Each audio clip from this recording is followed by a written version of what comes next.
something about small towns. You get to be who you are. I'm Carl Alberg, chief of police. How are your murders? Unsolved. Everyone confesses sooner or later to somebody. I just thought there might be something you'd like to tell me. Well, you thought wrong, Sonny. I can always tell when somebody's lying to me.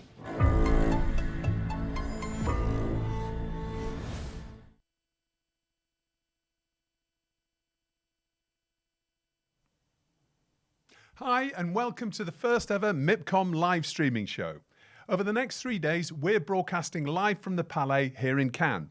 And from 1 o'clock every day, we'll be meeting the movers and shakers of the global content industry as they come together for the world's biggest content market, MIPCOM, which is celebrating its 40th anniversary in 2024. Join me and A-list guests including Slash from Guns N' Roses and Poirot legend Sir David Suchet, plus industry experts like Evan Shapiro for live interviews and panel sessions as we discuss the key talking points and the hottest shows hitting the market. Thank you to our partner MIPCOM and our sponsors ICV Studios and Shooting in Spain, a brand of ISEX Invest in Spain, for making the shows possible. If you're here in Cannes or watching from wherever you are in the world, we'd love you to hear from you. Just make sure to subscribe and follow or leave a comment. Okay, first up on the show, and where better to start, is MIPCOM boss Lucy Smith, Entertainment Division Director at RX France. I caught up with Lucy earlier this morning to take us through what to expect over the next 3 days.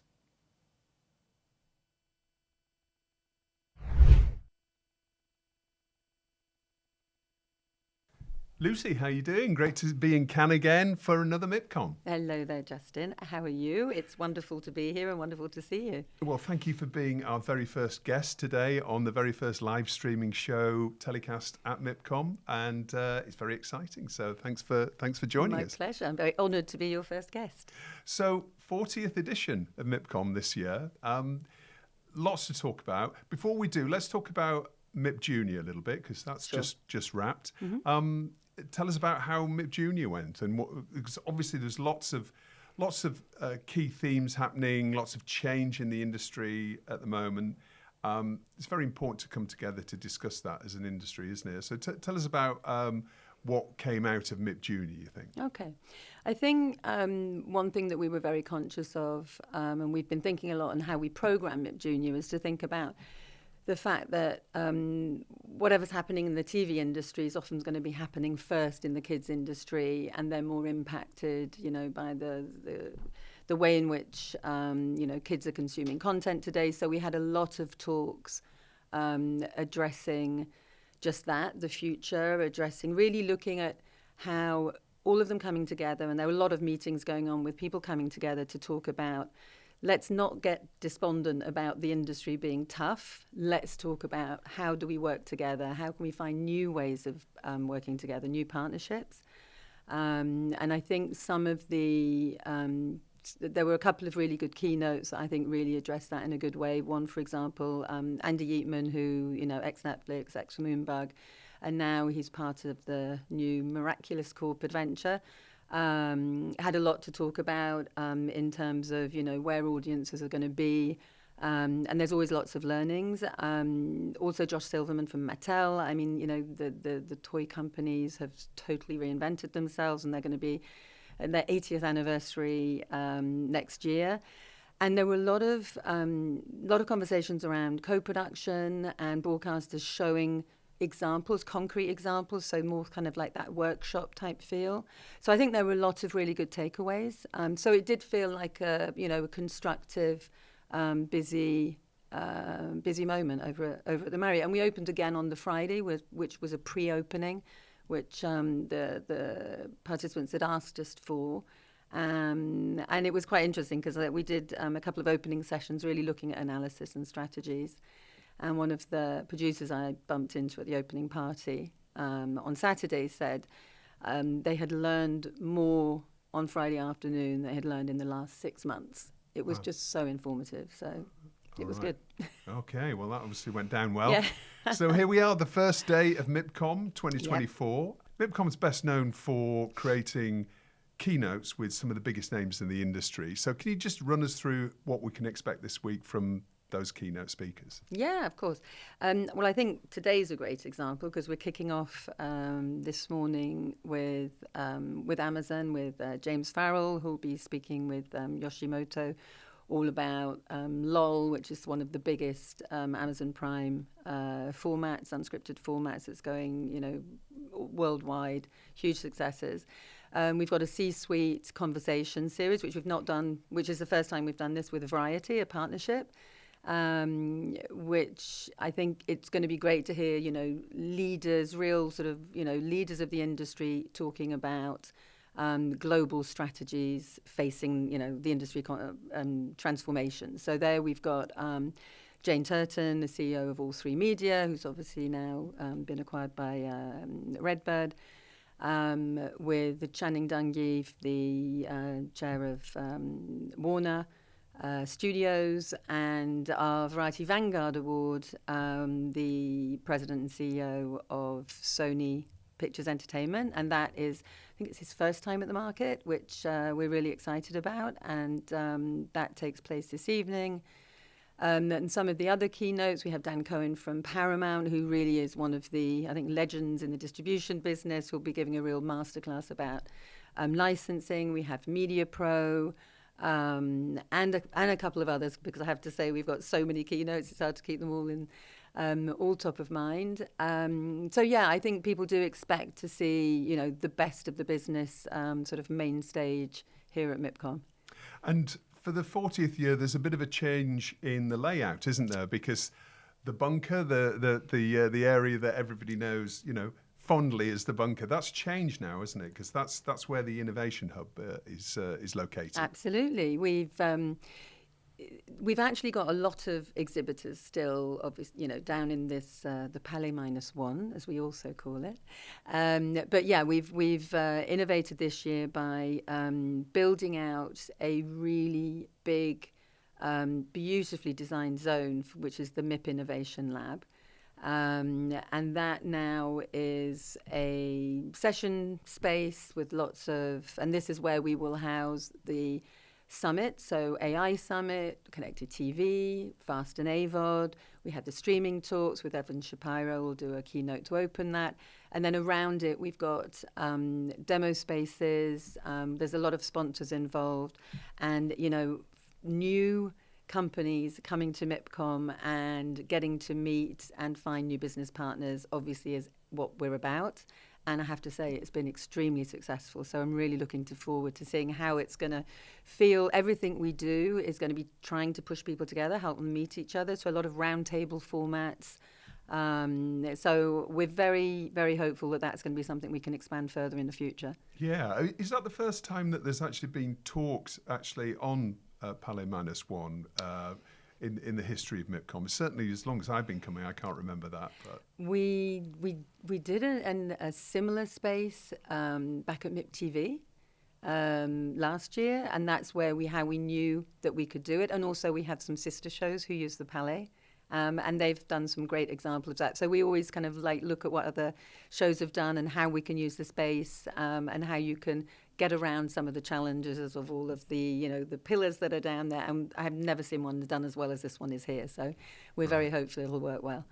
And the Producers Hub has moved as well. So that's now on the beachfront, isn't it? Yes, and it is absolutely amazing. I wasn't sure quite how big it would be once, because seeing it on plans and discussing it is never quite the same as when you see it, but the size of the terraces around it and the program that will be on there with all of our, producers sessions, a lot of co-production sessions. We've got our wonderful partners of Spain, ISEX, have got a great sponsored area there where they're going to be setting up shop to talk about their business too.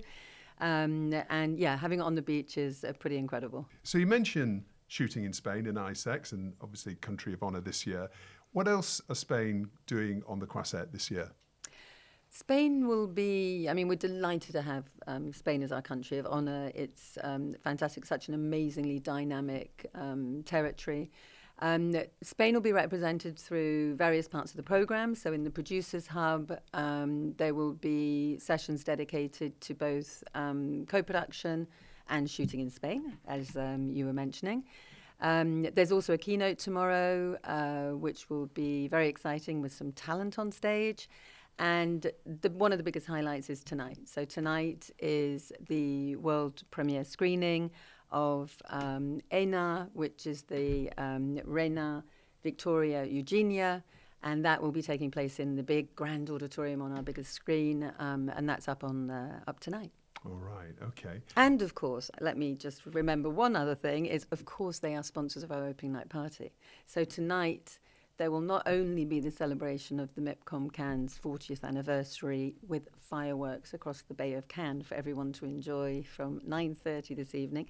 It'll also be a big fiesta, Spanish style, in honour of the country of honour. Fantastic. Oh, we can't miss that. 9:30 tonight, is it? Yeah, that's the All right. 9:30 for the fireworks. Before Okay. that, 7 o'clock for the actual party, and there'll also be red carpet. So all of the talent who are around will be out in force. Fantastic. Okay, well, don't miss that one. And Diversity Awards are back, of course. Yes. Lucy, tell us a little bit about the Diversity Awards this year. Sure. I mean, we're very, very passionate about having diversity awards here in Cannes. We this year are very honoured to welcome Adam Pearson and Nikki Doll. Nikki Doll was one of the Drag Race presenters here in France and also took part in the States.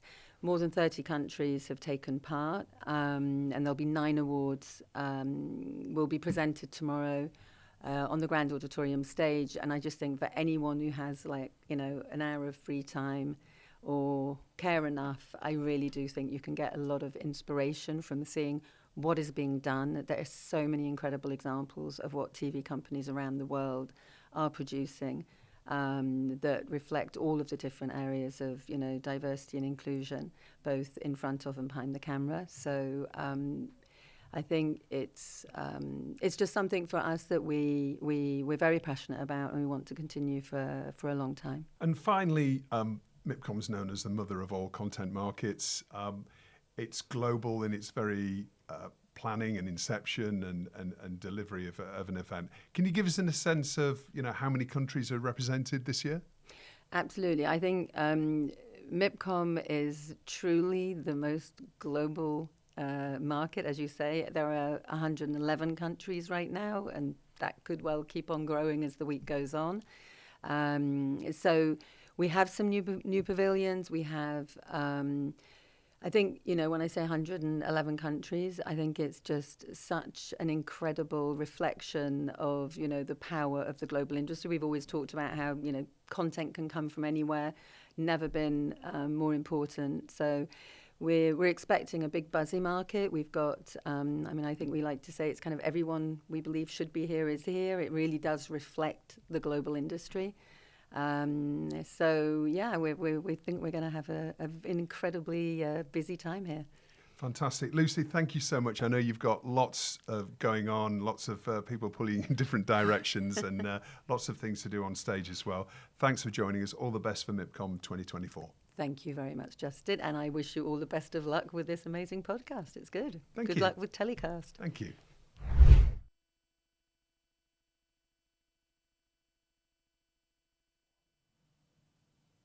Well, lots to look forward to here in Cannes, and we'll see you tonight at the big opening party. Now, of course, MIPCOM is a huge launch platform for new TV shows. The world's biggest distributors are all here vying for the attention of TV programme buyers from hundreds of countries, each of whom are in Cannes to shape what viewers will see on their screens over the next few years. But these days, it's not just about making the most entertaining TV shows for audiences. Networks are also starting to look for ways to share messages of sustainability and educate viewers on how we can take better care of our planet. One such show that combines entertainment with a sustainability message is our MIPCOM Hot Pick, Shark Celebrity Infested Waters, produced by Plimsoll Productions and distributed by ITV Studios. I was joined in our London studio by Karen Plum, Head of Factual Entertainment at Plimsoll, to hear more.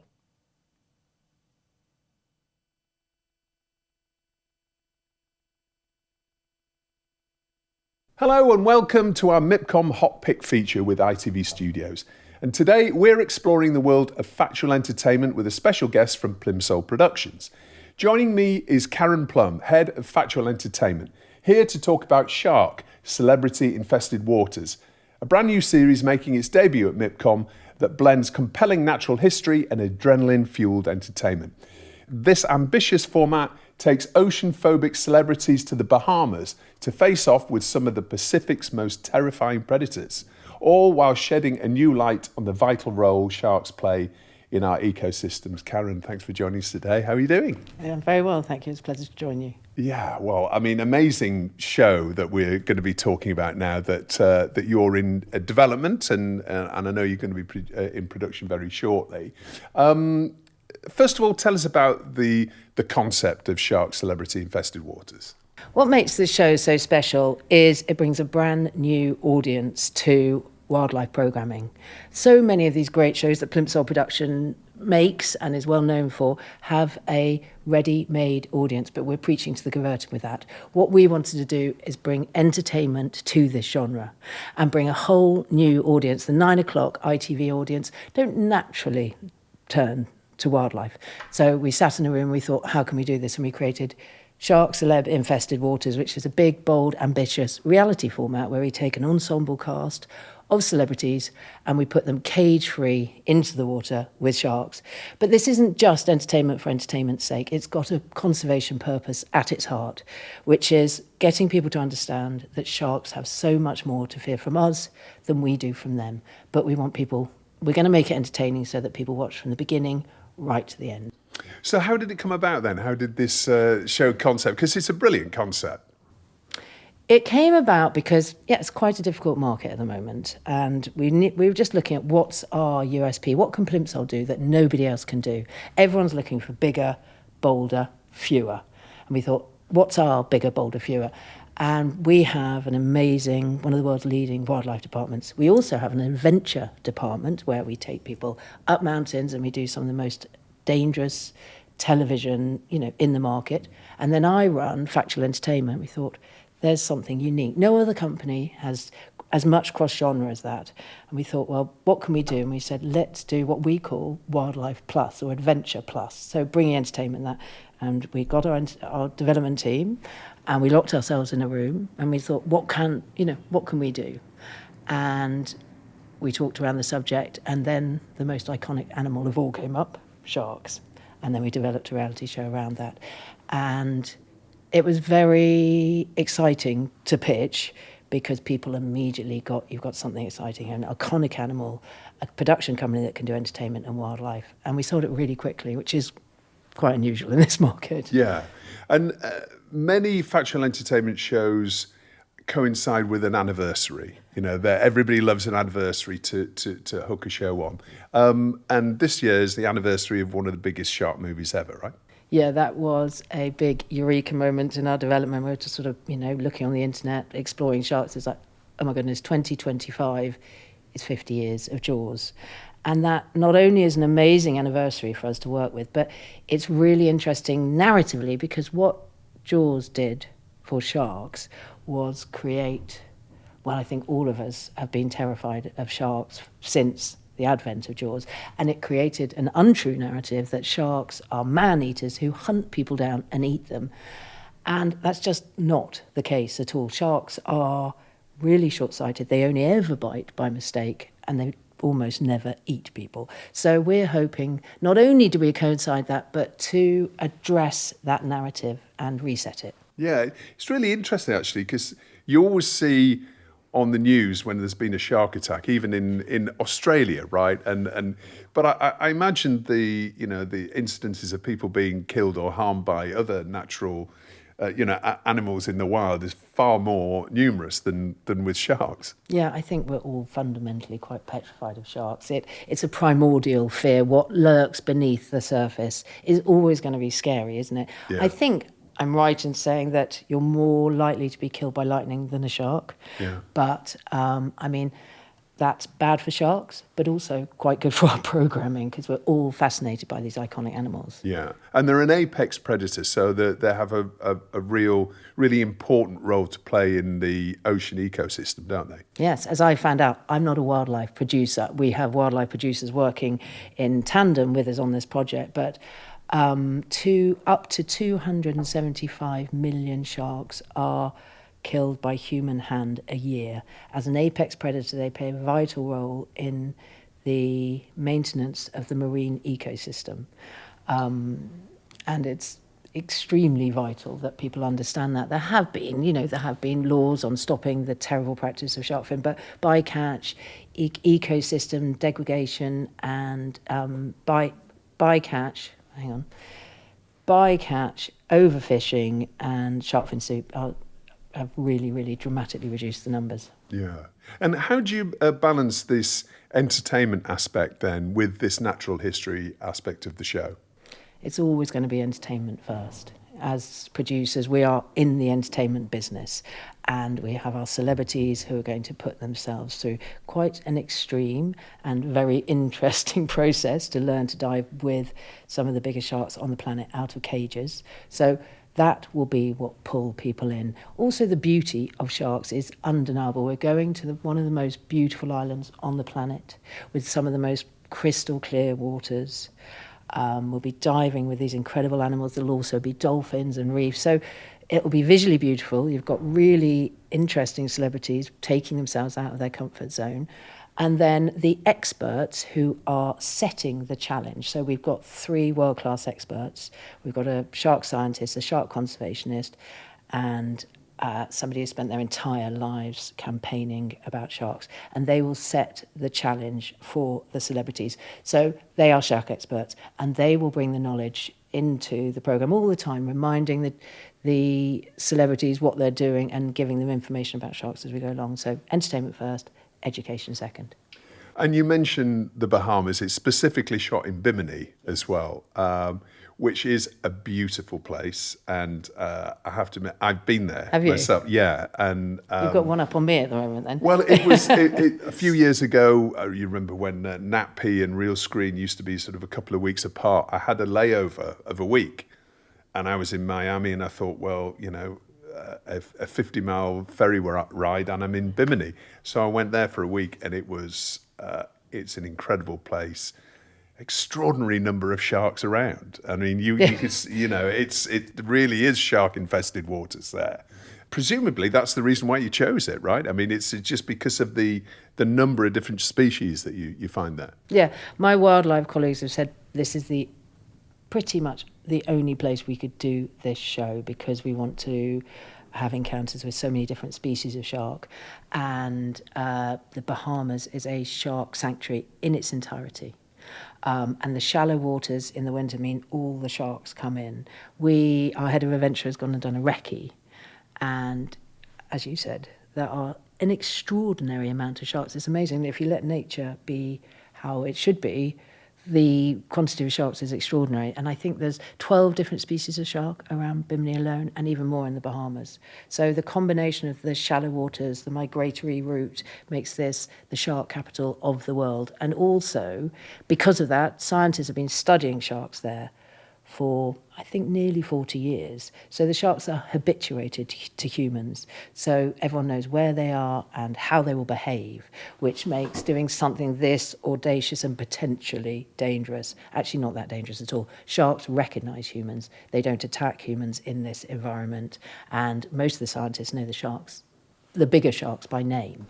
Right. So it's a really good environment to operate in. And also, because Bimini is so small, as you've seen, it's just around the coast. You've got hammerheads here, you've got lemon sharks here, you've got rays here. So as a place to make a TV program in, you don't have to spend that much time travelling. You can spend all your time having the shark experiences in crystal clear waters. Well, that's the thing that I found. That I actually went swimming off a boat, and I saw a tiger shark came quite close, which was 3 times the size of me.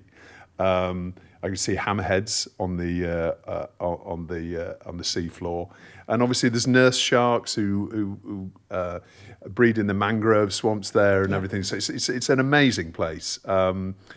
So beyond this sort of excitement and celebrity factor, like we say, the show's got a strong sustainability message.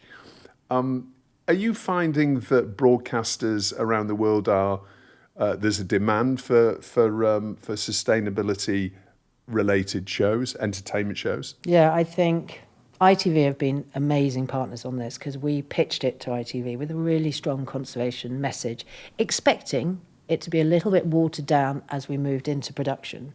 But they have been our partners in saying, let's keep the conservation message front and centre. And as people who, we're Plimsoll, we've been pitching and creating shows with conservation at their heart for a long time. But it just feels like everyone's stopped giving this subject lip service and is actually committing to it. So the conservation message has been a real bonus. And actually, as we look to take the format out, it's not just British broadcasters, it's Australian and French, and everyone's really picked up on the conservation message. The chance to make entertainment with a purpose feels like a new beginning. I don't think it would have happened 10 years ago. No, well, absolutely, and we're seeing many audiences as well as broadcasters looking for shows that have got a sustainability message. I mean, do you think, as a factual entertainment producer, do you think this is the future? I hope so, because Plimsoll's really well placed to do this. And, as I said before, it's our job to entertain first and educate second. Nobody wants to be lectured to. We want to find out information in an entertaining way that means we'll stay for the journey. So, but yes, absolutely, I think we've got to, haven't we? Our planet, as we've seen from the weather and everything in the news feeds at the moment, we've got to start turning our attention to this in a really important way. And I think, obviously, the storytellers, broadcasters, it's our job to do it. Yeah. So turning to the celebrities and the entertainment aspect, how do you cast this? I mean, I know that you can't tell us who the celebrities are at the moment, but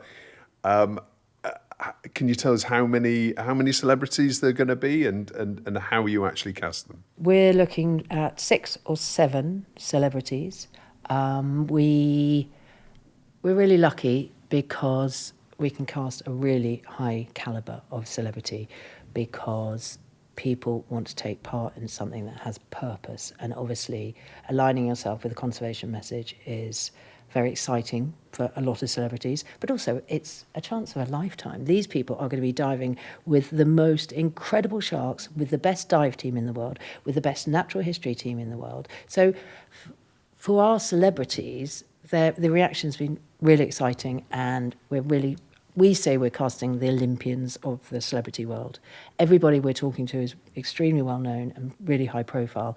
So it's a good calibre. We're talking about an above average calibre of celebrity on this type of show. Completely. And also what we can offer them is no elimination and no humiliation. This is a reality show, it's a format, but it's got integrity at its heart, and we're not looking to have high drama from our celebrities. What we're interested in is their relationship, yes, with each other, but also with the ocean and the sharks, and their journey from fear to appreciation. Right. And that narrative has made people quite comfortable.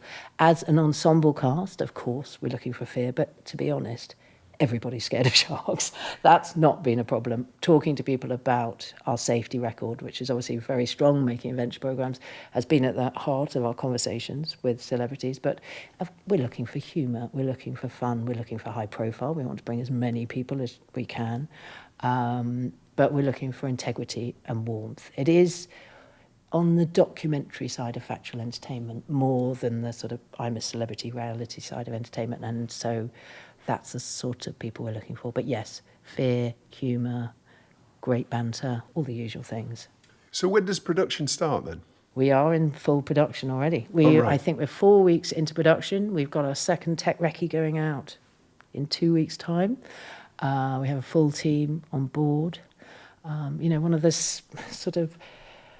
It's a very difficult market at the moment, but it does mean you can hire really incredible people. We've got the absolute cream of all, you know, the directors and camera people and everyone. We've got a really exciting team, and everyone's revving up, and we film on the 18th of November. Right. So Okay. it's all happening. And the crew then. So are you again mashing up the documentary and the natural history as well as entertainment? Is that represented within the crew as well? Absolutely. We've got sort of a above crew and a below crew. As you can imagine, diving with celebrities, with sharks out of cages is a very big technical and safety feat. So we're working with our colleagues in the adventure department and, you know, working with people like Secret Compass to make sure that we're completely across safety. And then we've got a whole wildlife team who are used to shooting sharks and shooting people underwater. And then above, we're working with factual entertainment format people. So we've got a big crew, but it's absolutely a hybrid team to bring out all the qualities that we need. Yeah. And what keeps you up at night around this production then? What's the trickiest thing about this production, do you think? Obviously, putting celebrities in the water with sharks is something we have to be forensic about every single detail. But weirdly, what keeps me up at night is schedule. Getting people in and out of wetsuits and putting masks on and making sure everyone's ready and making sure that we spend enough time getting the content and not too much time getting people ready. Scheduling a show like this, I mean, obviously we have an AD and it's not but scheduling, if the weather changes, if the sharks aren't there, getting everyone in and out of there, you know, there's a lot of moving parts, there's a lot of equipment, and, you know, at no time must we be over-beguiled by the diving and the sharks. This is, you know, it's a story about people going on a journey and making sure we create enough time in our schedule to do that. We're quite generous in our time. We're filming over 3 days per ep. Other territories that are thinking of, you know, moving into commission have shorter time, but it is weirdly the logistics of moving people around in an unpredictable, quite wild. Bimini is thought of as, you know, you went there on a break, but it's actually very remote.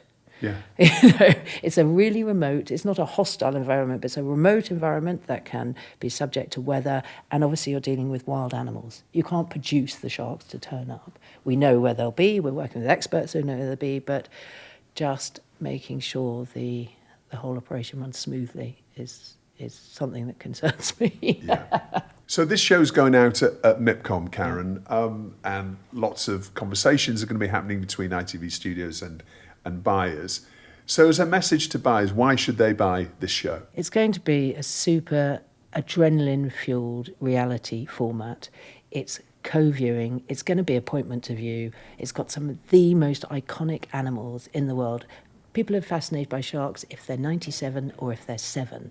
And I think that opportunity to sit down and watch television with your family is something that's diminished. And I think this is going to be super entertaining. It's going to be beautiful.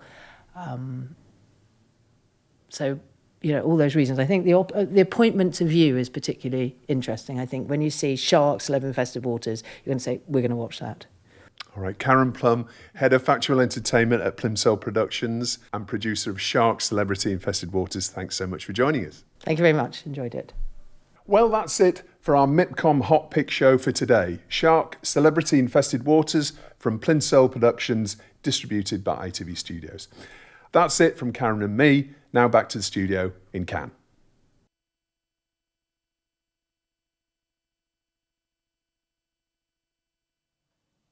Well, thanks to Karen for chatting with me last week. I'm sure we're going to be hearing much more about shark celebrity infested waters in the weeks and months ahead. Okay, next up, we have the honour of speaking with two legends of the voice acting world and have brought to life some of the most beloved characters in television history. Join us after the break.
vomited.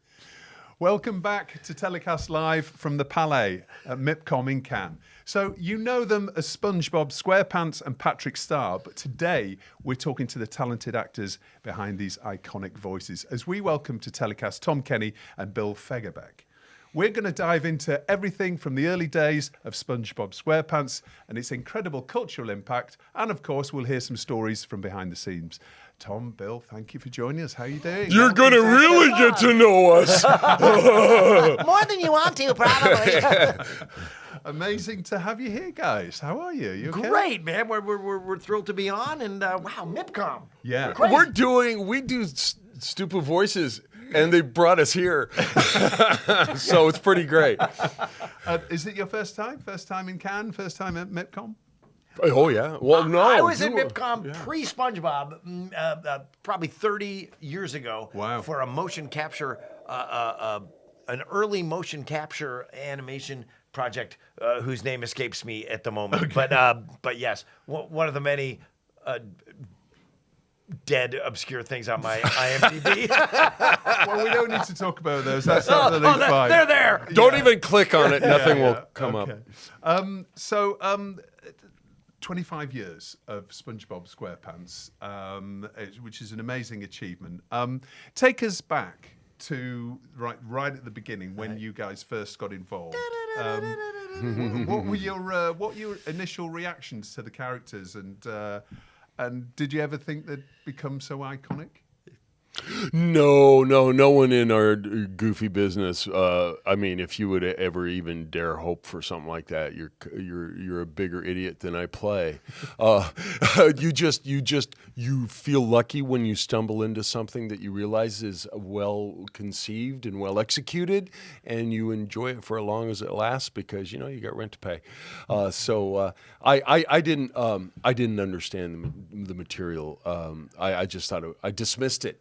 And I just did it, and I took my $600 and went home, forgot about it. And then 8 months later, I get this package in the mail, and it's a VHS of the pilot, and I watched it, and it changed my life. I thought, I was accidentally in one of the best cartoons I've ever seen.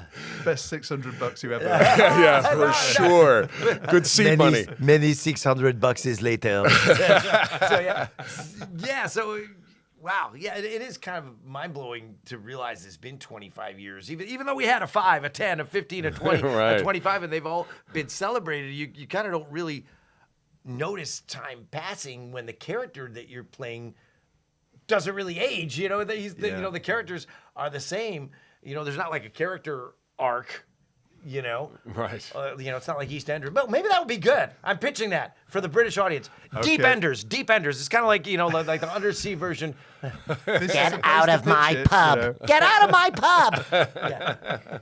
So this SpongeBob's personality is, hugely infectious, obviously. I mean, how did you find the perfect voice for him? I mean, did you have this voice in your mind already, or when you first came to voice, and how did you create the voice for SpongeBob? Well, I had worked on an earlier Nickelodeon animated show called Rocko's Modern Life, early 90s Nicktoon, that Steven Hillenburg worked on as the creative director, and I was one of the voices on it. Ironically, on that show, I was the dumb sidekick. Like, I was the Patrick guy on Rocko's Modern Life. Yeah. It was this character, Heifer, who was a steer, like a cow, like a bovine. And Steve and I just met on that show, and then when Rocko's Modern Life, did its 52 episodes, and Steve was getting ready to pitch his own show, he just remembered me and remembered a kind of an obscure voice that I had done for almost a hidden character. It was in a crowd scene, like and you just try to do different tonalities to fill out the crowd. Hey, you're 20 people gathered, at this riot or whatever. And one of the guys was this kind of squeaky voiced dude. And I totally forgot about it. I just dumped that file, and Steve remembered it and said, "Remember that?" And he played the clip for me and said, "That guy, you can barely hear him in there, but it's that guy. You can kind of isolate him." And Steve liked that voice. He said, "I think it fits this character who's kind of half a boy, half a man, to quote the Nick Lowe song.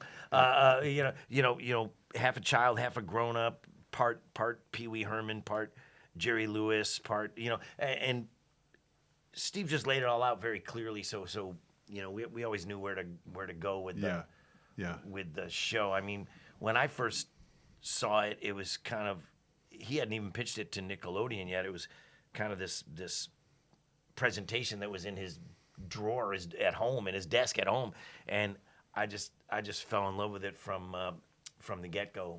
Yeah. And you said, yeah, I can do that voice for an afternoon. Yeah, I can do that, but not like I'm going to be doing it, not like a quarter century from now I'm going to be going, Cut to massive scar tissue. So Bill, Patrick is obviously lovable and innocent. I mean, have you added anything to his persona over the years? I mean, I guess if you're voice acting the same character over years, I mean, can you add anything to it, or is it just exactly the same character? To talk, talking about, as I say, well, I know it's not EastEnders, but is there something that you can bring to it over the years and develop it? As a bit of an expert in being a moron, I do try it. I love, one of the joys for me is, first you have to recognize the intent of the writing in the moments and the beats, because they're so specifically drawn up, because they're conceived visually and the words at the same time by the storyboard artists and the writers. So you have to work within that framework. I'm always looking for a way to massage something or give a little twist and have a unique reaction that is the essence of Patrick as I know him. So yeah, I do like. It's not like we're just spitting out the lines, and we play. Well, I off would each say, other, Bill, that too. on the Patrick Star Show, the spinoff, which is more like a sketch review, starring Patrick Star, there are different places where you go with Patrick that For he sure, wouldn't go in right. the SpongeBob SquarePants flagship show, because it's a bunch of comedy skits, almost Monty Python-esque by design, and so Patrick does go to a lot of different places Right. in those shows that you probably had not gone before that. Oh, right, 100%. And so, but it has to be within the framework of Patrick's unique worldview. So if Patrick is doing a late night talk show host, he's also doing it the way he thinks it should be done. And so there's, so it's a fun world to play in, man. We're just big children.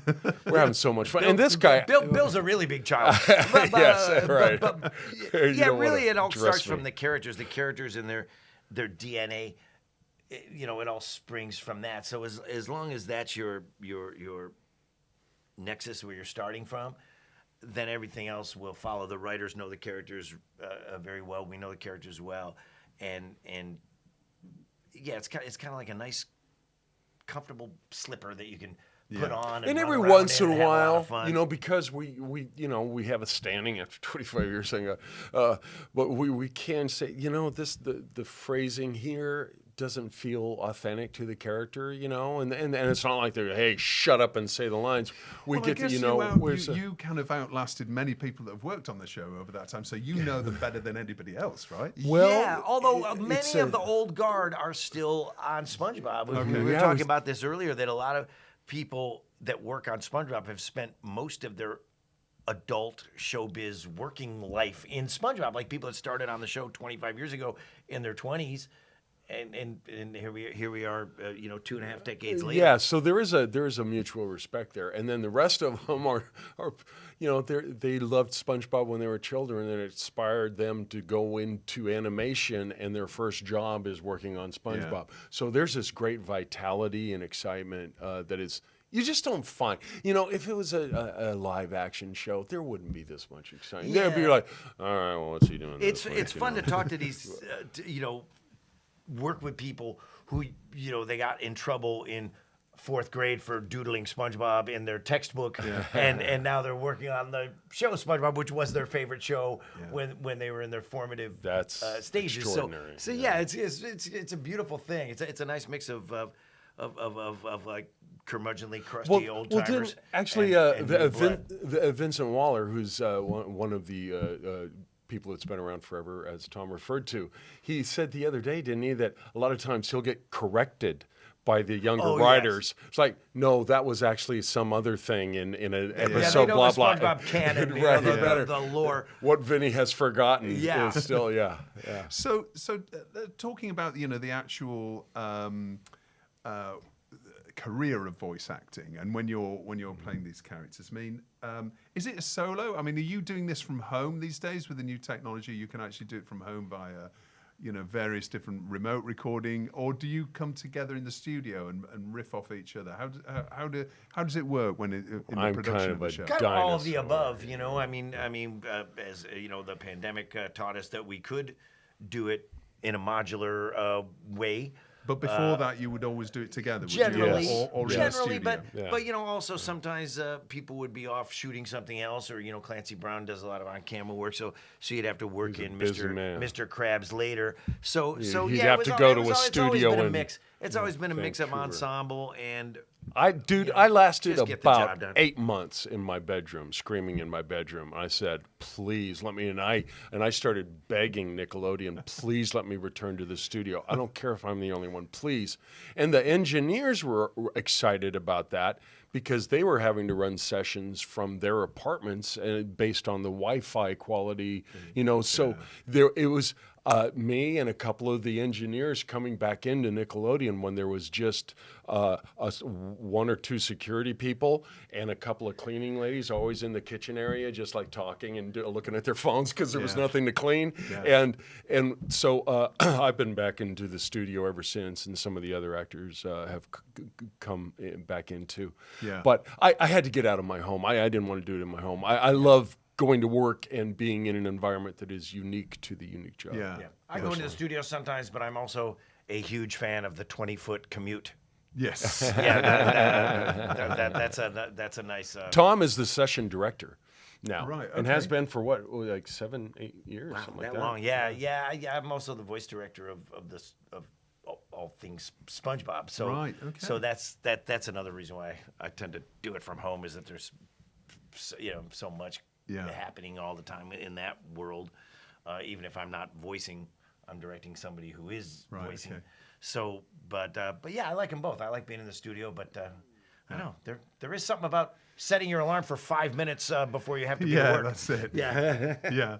Well, actually, TellyCast actually came from during COVID, the pandemic. I started it when I couldn't, leave my house. So that's how this whole thing started. Yeah, so a lot of things have grow from adversity. Yeah. Out of horrible That's right. times. It's like even after the nuclear blast, there's little flowers that grow through the cracks in the sidewalk. So That's it. No, well, that's life. And you're right. The experience of recording in a studio with a group of people who are really talented doing what they do is much better than sitting at home with whatever technology you've got. I think so. It's a much more social experience.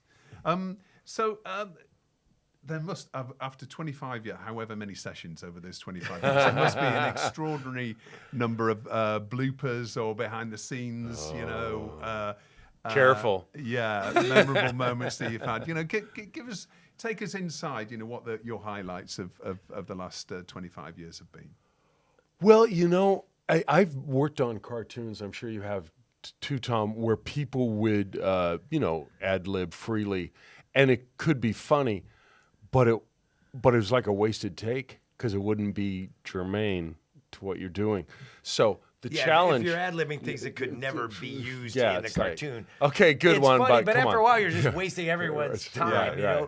So for me, the challenge is if I'm going to play with that, and they do give us some liberty there, I want it to work. I want it to be an ad-lib that is so good that the producers are going, should we use that? And sometimes you get lucky, but also to make our fellow players giggle. There's a lot of satisfaction there. Yeah. And so the SpongeBob has become a real cultural phenomenon. It's become this brand that's basic outgrown purely an animation. It's a cultural phenomenon. I mean, how do you feel about being involved with this whole train, the SpongeBob train. It is a train, and it's been a runaway train for a quarter century, where just new things. It just keeps picking up speed on the downhill grade. It's kind of an amazing experience. It's and I don't think a lot of actors or creators, writers get to be on something that has that kind of juggernaut, long-time juggernaut status. Yeah. It's kind of overwhelming. It's a little much for my mushy, spongy brain. I try to just keep it in Bikini Bottom with the characters because if you start thinking about that, it's global.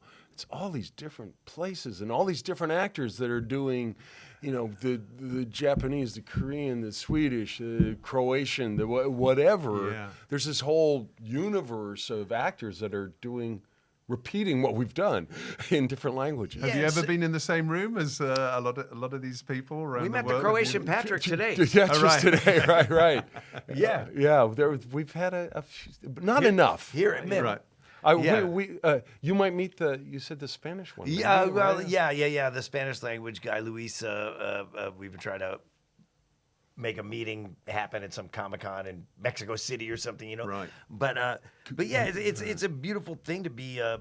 What's one thing that's great about about it is that the characters don't have our faces. Mm-hmm. They don't look like you, so it's easy to have a very functional relationship with this character that's very popular worldwide, but doesn't share your physiognomy, so that's kind of great. I mean, I gotta say, walking around MIP, I just keep seeing all these billboards and pictures and screens with these good-looking people, CSI Toledo or whatever, and it's just like, I don't know.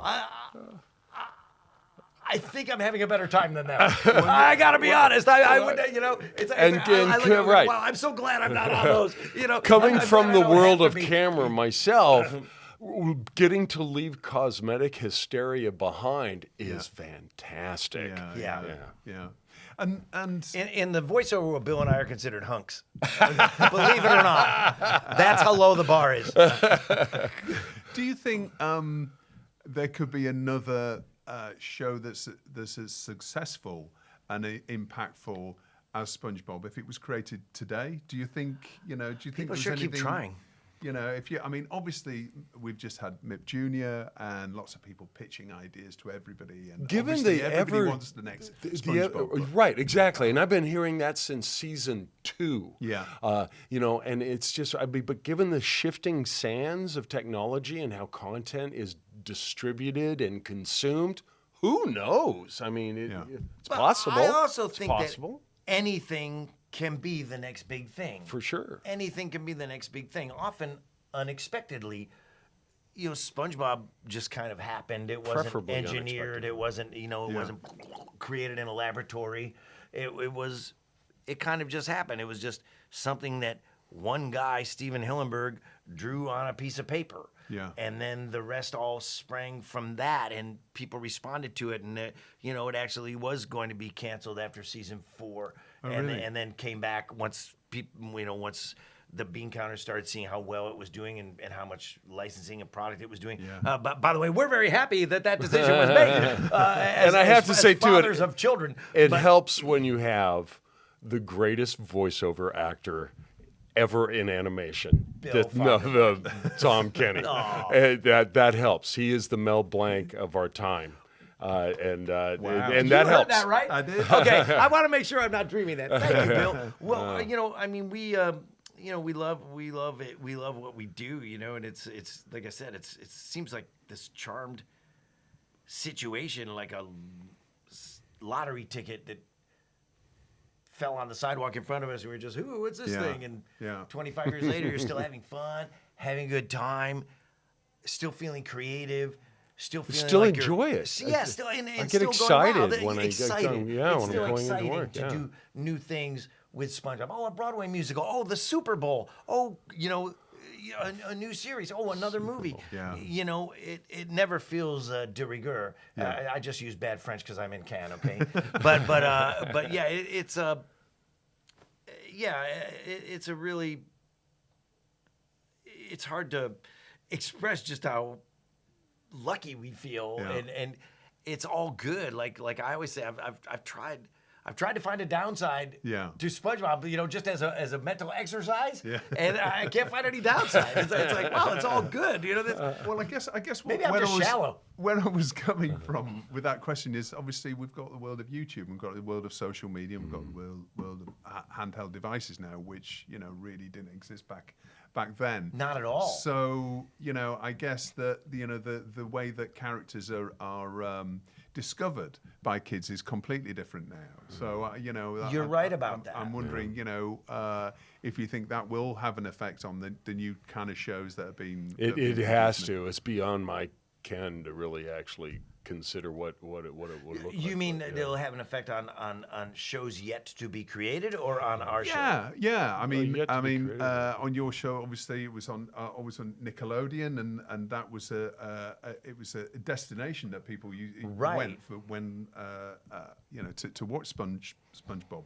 But now there are so many different messages and so many different channels for kids and young people to consume content.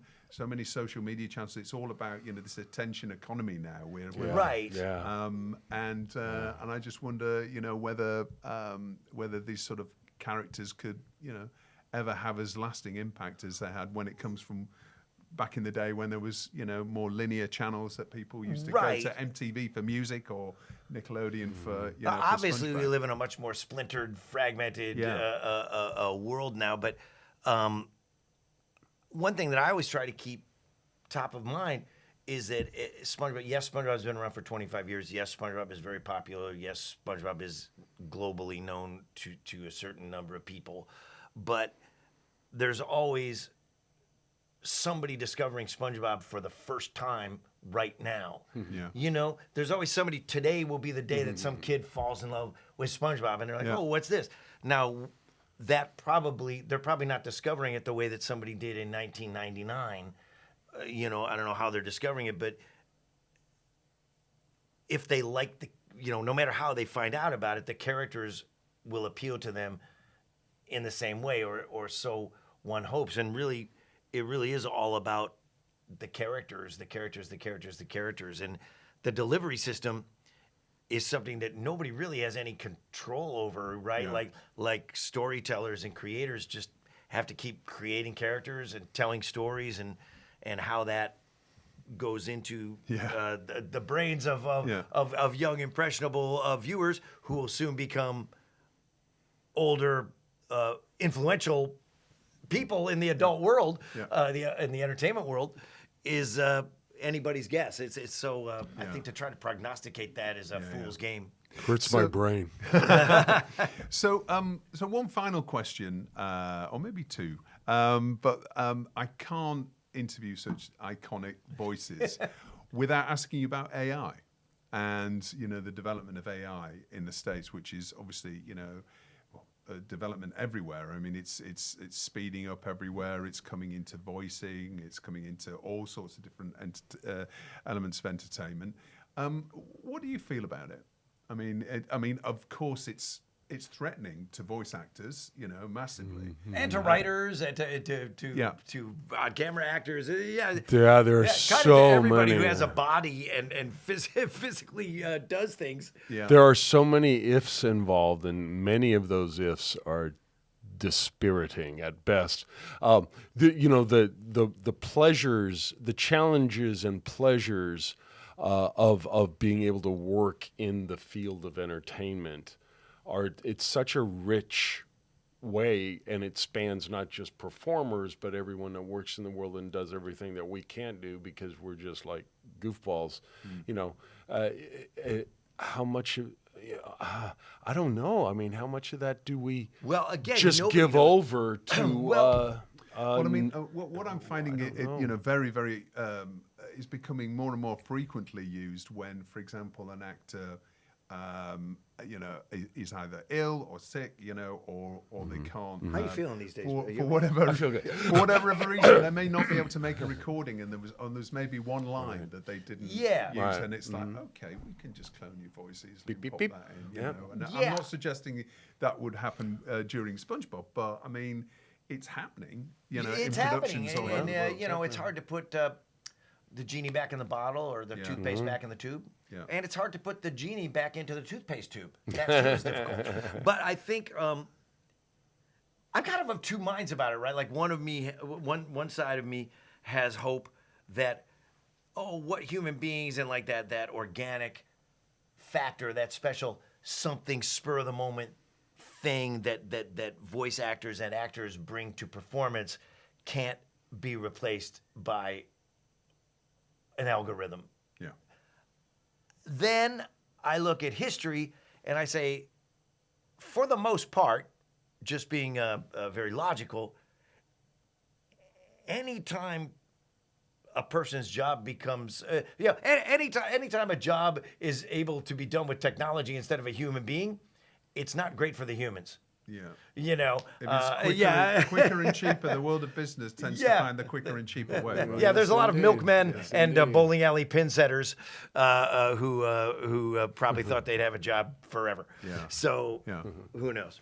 Well, let's talk about what's next then. Now I'm just sad. finally. Oh well, no, let's not. Well, listen, there's no way that AI is replacing you two anytime soon. I can Oh, tell you. stop!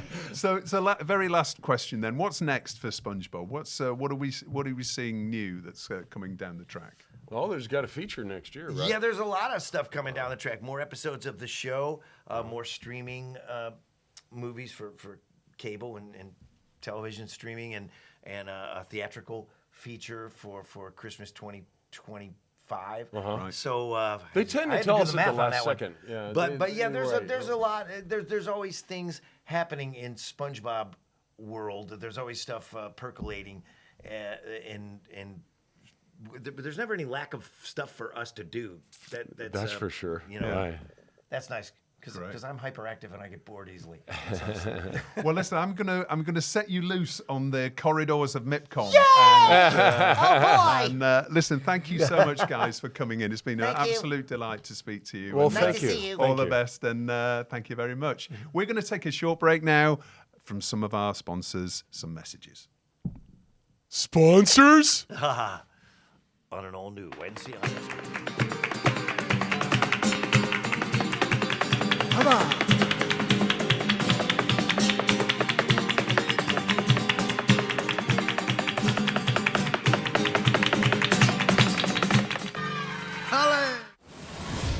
Something about small towns.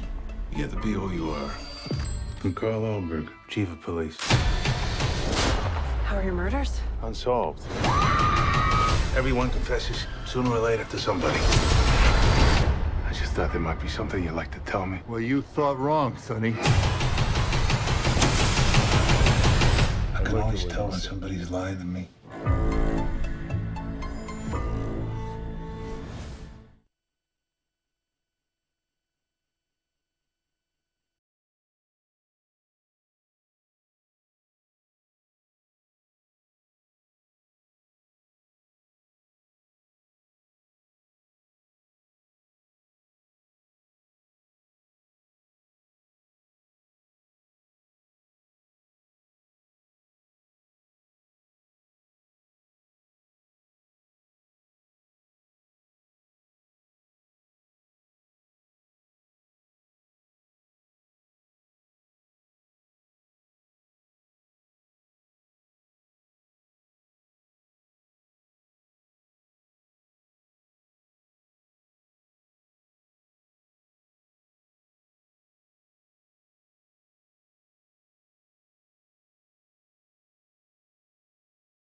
Palais!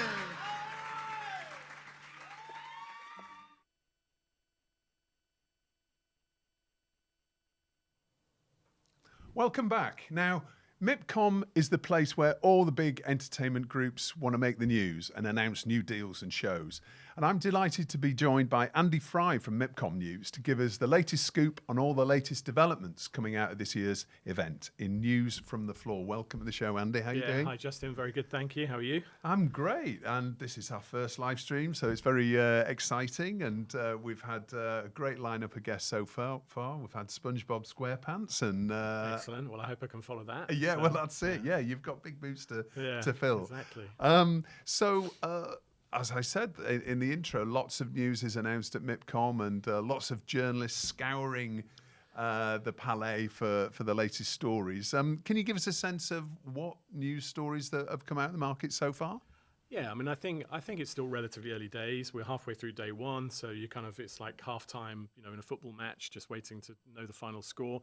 A lot of people have just started their meetings today, so there aren't a huge amount of announcements. But I would say I'm off to a session about scripted formats in about 20 minutes, and there've been a couple of scripted format deals. So I think that's an interesting area, because one of the big themes about the market is people playing it safe, people being risk averse, and I think scripted formats plays into that. So there's a Japanese format called Mother, which has been very successful over the last 3 or 4 years, and it's just done another deal, I think, in Greece.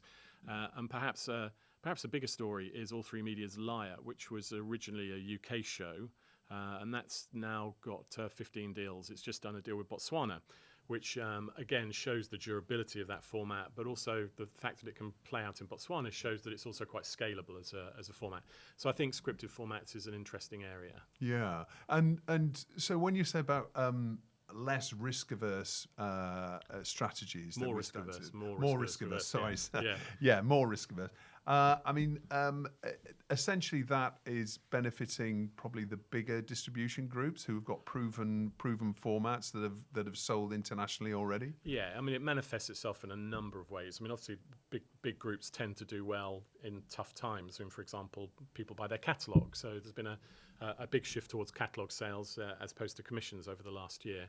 And I think it kind of manifests itself in the way that franchises are being extended. So again, I mean, I was thinking about, if you look at the front of the magazine, there's Suits LA. So Suits is a franchise that ran very successfully, and now NBCU have brought Suits LA. So it's an example of a reboot of a show that they know can work well, and they're bringing it back with a bit of a dust-up.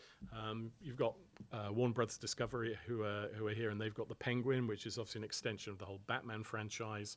And you've got The Physician, Beta Film from Germany, made a great product called The Physician about 10 years ago, and now they're making The Physician too. So I think that's another way of being risk-averse. It doesn't mean that the quality is poor. The quality of these productions is very high, but if you can go back into a pre-existing franchise, it's a way of just taking some of the fear out of the market for buyers. Yeah, that's really interesting. So we might be starting to see the return of lots of seasons or series, should I say, that we perhaps assumed that that they've been dead and buried, but they're back from the dead in many cases. Everyone is minding their catalogues. I mean, I think scripted formats, it's quite a difficult thing to do, so there perhaps aren't as many in the market as you might expect. I mean, when one happens, there tends to be a lot of noise around it, and it gives the impression it's a very big scalable market. Yeah. But I definitely think scripted formats is in vogue at the moment. People are having conversations, and I definitely think the reboot of franchises. And I suppose the other area which is similar is the notion of, I mean, everyone keeps talking about this as the age of collaboration. So more co-production, more co-financing, and relationships you would never have imagined 5 or 10 years ago, they're in vogue now. And I think there was one I read about this morning, which was announced in market, was Beta Film coming up with a production deal with Globo in Brazil. So 2 very big, powerful, influential players. But I wouldn't historically have thought of Beta and Globo as being obvious partners, but clearly they've found a way to make that work. So I think that kind of collaboration is the other thing that plays into this playing it safe, risk aversion, but while still wanting to deliver the best quality you can. Yeah. Well, we're going to be talking about co-production with our first panel in about 15 minutes, so that'll be a good opportunity to delve into that in a little bit more detail. So I saw ITV Studios had made a number of announcements today, haven't they? On the Monday morning of the market. One of which was a new digital label that they've announced. Yeah, so Zoo 55, that's an interesting development. I think there's been a sense for a while that digital first content in the world of YouTube and so on is separate and distinct from traditional format, but actually the two groups are moving much closer together. So we've seen Banijay get into this area already, and now ITV Studios talking about taking its existing content and getting it out into those platforms. And actually, just before I came on air, I was talking to Millimage, who are a French animation studio, well-established studio, and I was asking them, YouTube is so important in the kids market now, and I was asking them what they were doing. So one of their big properties, Malang, is being given a digital spin-off, and they're also beginning to look at the possibility for the first time of testing new IP in the social platform space, and then maybe if it works, if it gets the right kind of momentum and resonance, taking that out to broadcasters to see if that can work. So I think those old those old kind of suspicions about relationships between the two markets are definitely breaking down quite rapidly now. Yeah, that's really interesting to see. And actually, Zoo 55 and the team from ITV Studios are going to be part of the digital content forum on TellyCast that we're running on the 7th of November at the BFI South Bank. So, if you want to hear more about that, then please come along. So, what about some of the keynotes, Andy? The starting to. I think it's this afternoon, the first major ones. Yeah, there'll be a few of them happening this afternoon. I think there's All 3 Media's Jane Turton. That'll be interesting because they've been taken over by a company called Redbird, which will be interesting to see whether that comes with investment, new opportunities, new production possibilities. We've got Channing Dungay from Warner Brothers Discovery, who's a really interesting exec. She'll be talking about their slate, which is a kind of combination of big scripted pieces like The Penguin, which I mentioned, and also formats. So one of their big formats at the moment is The Golden Bachelor, which they've spun off into another show called The Golden Bachelorette, and it's another example of the format side, although on the non-scripted side. So they've sold The Golden Bachelor, I think, into about 10, 15 countries now as a format. So that's done well for them. And then later in the day, Sony are here, and Sony are very interested. It's Tony Vinciquerra. And they're a very interesting company because, to a large extent, they stayed out of the streaming wars. Yeah. So while the big players were all getting caught up in this walled garden, how to protect the content, how to fleece us for as much money as they could. How to be Sony a consumer brand, basically, wasn't it? They've all struggled with. But Sony stayed out of that. Sony stayed out of that. I mean, they have Crunchyroll, which is a streamer, so they're not averse to having the right streamer and the right business model. But for the most part, they said, actually, we're a program supplier, and it's better for us to be able to go out and sell to 5, 10 different companies rather than blocking ourselves in. And I think that kind of connects in a way to Evan Shapiro was talking this morning at the AI Summit. And he's very, Evan is a really interesting character with some very upfront views. And he was basically saying that this walled garden approach is pretty much a failure for the big players, that what they need to be doing is finding a way to combat big tech. All the ad revenue has gone into 3 companies. Basically, it's Meta and Amazon and Google. And the walled garden approach has disintermediated the data that the TV companies have and made it more difficult for them to compete. So he's arguing for a kind of a radical collaboration, a way that they bring their data together and actually find a unified way of combating the real threat, which is big tech, as opposed to each other. Yeah, and it's interesting with Sony, isn't it? Because as you said, they stayed out of that, but they seem to do very well. As a result of staying out of that and without spending billions on a new platform. I think so. I think again, we spoke to Tony Vinciquerra before the market, and he said exactly that. In his time in charge, they've grown the business every year for about the last 5 years. And obviously it's been a difficult time. But I do think, if you stay out of the streaming business, as they've done to a large extent, you can sell to a lot of customers. And you also don't get caught up in this thing about whether you have to put your own content on your own platform. You can just get out and sell, you can keep your third-party distribution piece going as well. And that's, companies like All Free Media are in a similar kind of position. Fremantle, there are lots of quite big players here who are actually kind of saying, told you so. We're producing, we're co-financing, we're distributing without having got caught up in the streamer wars, which, have been hideously expensive for the big players. Yeah, absolutely. So how about later on in the week, Andy? What are you looking forward to? What are the announcements that we can expect later on in the week? And, how does it usually work when it comes to news being announced during the market?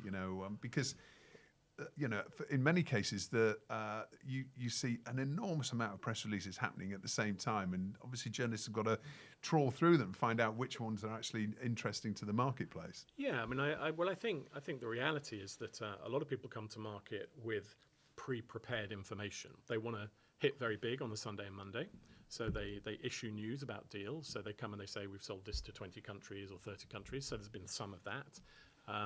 Then they get into the live meetings. So they've kind of come with their pre-prepared announcements. They then come into their live meetings, and that's not necessarily going to facilitate news straight away, because it could be the beginning of a meeting that then requires follow-up at a later stage. And everybody in the business is talking about how decision-making is really slow at the moment. It takes time for people to actually get things to completion. So possibly they'll agree something, and then there'll be due diligence, and it might be that the actual deal doesn't happen until 2 or 3 weeks later, or even at the next market. I mean, there's one interesting non-scripted example, which I was thinking about, is another Japanese show called Old Enough. And Old Enough is actually a format that Nippon TV first brought to MIPCOM about a year ago, presented, and then it got on Netflix in its original form, and then it got picked up by TVO in Canada. So sometimes it's you just have to kind of take a breath, get your content out there, start telling people about it, and sometimes you get a break, like Netflix showing the program, and then that leads to a deal, and then today they announced a renewal, a second season for TVO. So it can be an ongoing process. So yeah, I think you have to be careful not to get too caught up in the immediate deal making, although of course there'll be announcements, but yeah. So, Andy, well, thank you so much for spending time with us. I mean, I know that you're rushing to and from meetings and sessions and writing. Knocking out my daily steps. Yes, that's right. Yeah. Well, thanks a lot for joining us. We'll look forward to seeing you tomorrow as well for more news from the floor. No problem. Okay, we're going to take a short break before we kick off our first TellyCast panel session of MIPCOM 2024. We'll be discussing the increasingly important world of co-production in TV drama with Kate Barnes, SVP of Global Content, Scripted at ITV Studios, Richard Tulkhart from Buccaneer, and Pablo Conde, Director General of Internationalization at ISEX. We'll see you shortly.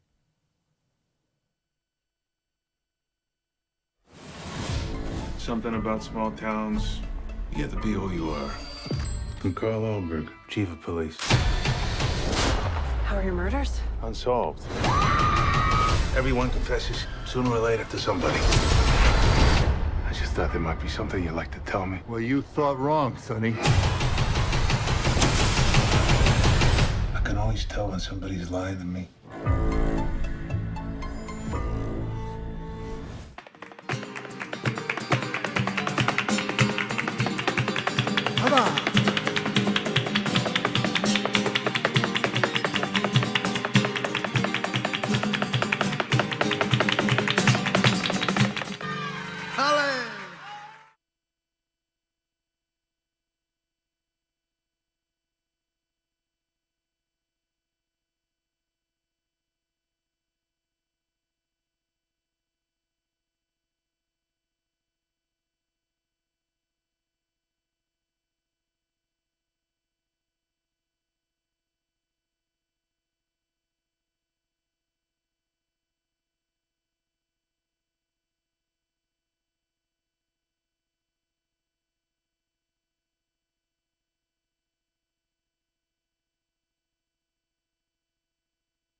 Welcome back to TellyCast, live from the Palais here in Cannes.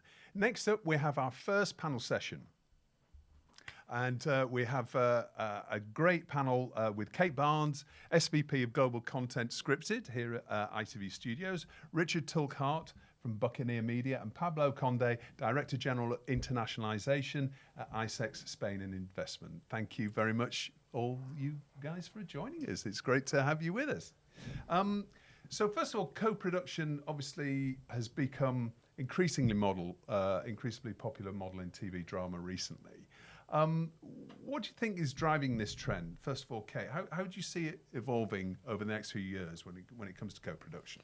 I mean, there's always been co-production, particularly sort of countries coming together to fund sort of higher end drama. I think what's obviously happening, a couple of things. Production budgets are going up, and fundamentally they're harder to finance. So that's where a co-production model definitely comes in. And then also, you've got sort of successful streamers in markets who are wanting, local for local. It's incredibly important. So, what works very well in the UK is UK content. So having a sort of partnership alongside the broadcaster in the home territory also makes that co-production relationship within territory really important. So it's a funding opportunity. It's a building something bigger than maybe you can afford on your own, because a storyline naturally works across multiple territories. Yeah. How about you, Pablo? How do you see this co-production trend developing? Is that something that you've seen from a Spanish perspective? I think it's, as Kate was saying, it's something that is happening a lot, both for the storytelling part of view, because you have it with co-production, two sides of the same story, and also from the funding point of view, and also having those international successes, local, that have gone global, reduces fear in everyone, because they see that a local product can go global. And I think that's something that is helping a lot. You have several cases in Spain, like Elite or Money Heist, that are driven those opportunities. So I think that's a trend that will be more stable, and then because of higher prices, because of that necessity for storytelling that is global, but also because of the financial point of view. And I think in that case, tax incentives also play a high role, both for US dramas that are being shot here in Europe, or also because you have the tax incentive for the European film features. Yeah, and we're going to come back to talk a little bit about incentives in Spain and what you're doing to attract more co-productions. Richard, from a producer perspective, how do you see the growing importance of co-productions? Is it something? I mean, I know it's something that you're very much involved with at Buccaneer, but how have you seen that develop maybe over the last 5 years or so? It's largely driven by necessity. Producers, on the whole, are relatively selfish people, so if they didn't have to work with other partners, they probably would choose not to. Yeah. But at the same time, I don't sit in that camp. It is largely driven by necessity. I mean, the budgets have, over the last 5 years, to say that they've increased exponentially is not an exaggeration. I mean, the costs at every factor have been driven way higher. And that's due to interest rates and lots of external factors as well. There's a lot of external factors. Yeah. There is general inflation in the world, coupled with an inflation in the industry that is beyond inflation in the world. And a lot of that has been driven by the demand that there's been. And I would say now, for the first time, when we were making The Crow Girl with ITV, it was the first time we started to see that inflation was not as rampant as it has been. And it felt a little bit more possible to control a show. That said, in the landscape of co-productions, like both of you have been pointing out, there is the tax incentives, which you can access best via co-production. There's the Creative Europe end of things, which requires a UK producer to be partnered with somebody to be able to access it. And so it just comes back to the necessity, and you can't make a really high-end drama for less than a certain amount, and that certain amount has got too high to do it on just a broadcaster and a distributor in general. Yeah. Okay. So Pablo, coming back to you, I mean, in terms of Spanish local productions. We've seen a lot of investment from Amazon, for example, and Netflix, and there's some very popular series come out of the country. What advantages does Spain offer then from for potential international partners, and how does ISEX support the industry in your country? So the advantages are a lot of them. You can summarize it, I would say, in 4 points. I would say the tax incentives are some of them, because you have both cashback when we're talking about foreign producers shooting in Spain, or we have a tax rebate also for those co-productions. And those tax incentive goes with a lower 30% with the minimum, and in certain regions you go up to 50% or 60%. So it's very interesting, and I think it's very competitive compared to other countries. And it's a system that has been going on for more than 10 years, improving itself every time. And I think that's what provides for those streamers and to go to Spain and shoot in Spain. For example, in 2022, you have more shows shooted in Spain than in the UK. You had 34 shows when you had only 32 in the UK. So Wow. it's a turn back on that position. I think that's very important. And whereas every big streamer was closing their production centers in Europe, in Spain they were growing. You have the production center of Netflix. Amazon Prime is producing a lot over there because Spanish content is working pretty much everywhere. And ITEX is helping both by promoting the Spanish content abroad, by promoting co-production, because for us it's very important co-production, because we are aware that those streamers have less money and that necessity of co-production is bigger and bigger every time. And because we have also those tax incentives that are really great for the companies. And we have the talent, which is very important and no one talks about, because incentives, everyone has tax incentives, but if you don't have the talent, you don't have the combination. You mean local production talent? Local production talent, yeah. Yeah. And just briefly, when it comes to these tax incentives, how do you actually unlock them? Because, it sounds, is it straightforward, or is it a really long bureaucratic process, which I think some people might fear that... It's public, so you have a bureaucratic part of it, but I would say that it's true that it takes some time, and some people complain that it does take sometimes. If you do it by the beginning of the year, it takes to the next year's fiscal year to have those incentives. But you have a lot of operators, both national and international, that are willing to monetize beforehand those incentives. So I think that part is really okay. It's like any other system at the end that you have the tax incentives. Yeah. You get the money as fast as you want. If you want to monetize it, you have better, faster, and if you don't want to monetize it, you'll have it by next year. Yeah, and I know ISEX is you've got a drive as well for making it easier for international producers to come to Spain, haven't you? We have a one-stop shop, that is the Spain Audiovisual Bureau, that we help for free, both in Spanish and English, those producers that want to come to Spain to shoot or that are looking for a co-producer. And we'll give the answer in 48 hours if it's quite easy, or by 7 days if it takes a little bit longer. Right. And if you're looking for co-production or tax incentive, we do also have a list of curated tax lawyers that are really important, because at the end we're a public entity and it depends on the complexity of the program and the project that would give you the advice you need for that co-production or shooting in Spain. Richard, coming back to you, international co-productions like So Long, Marianne, which is a new show that's has just come out in various territories. When you're working with multiple partners from a broadcaster perspective, how on earth do you align them all? Because to me, it sounds like a logistical nightmare, because everybody involved as a co-production partner from a network perspective has a different viewpoint and obviously wants to have a certain input. How do you manage that from a production perspective? It's very good training for my second career in politics. I would say it's not possible to align everybody. It's just not, and you have to accept that when you go into a co-production. But going into a co-production with multiple producers or multiple commissioners, they're slightly different things, but both of them require the same sort of ability to understand people's different cultures is a really important one.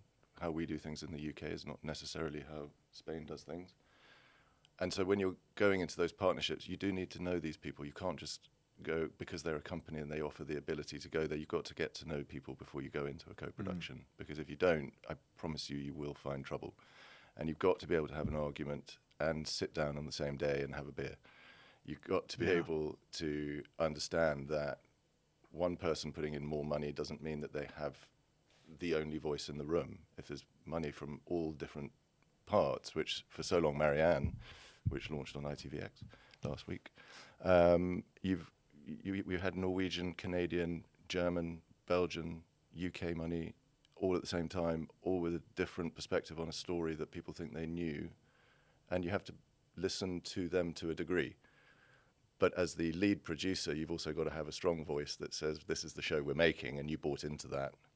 And it's just a balance. It's just, at the end of the day, it's about having a level of respect for each other. And if you can manage that, you should be able to make a decent show. Yeah, and be a politician in a and be a politician, yeah.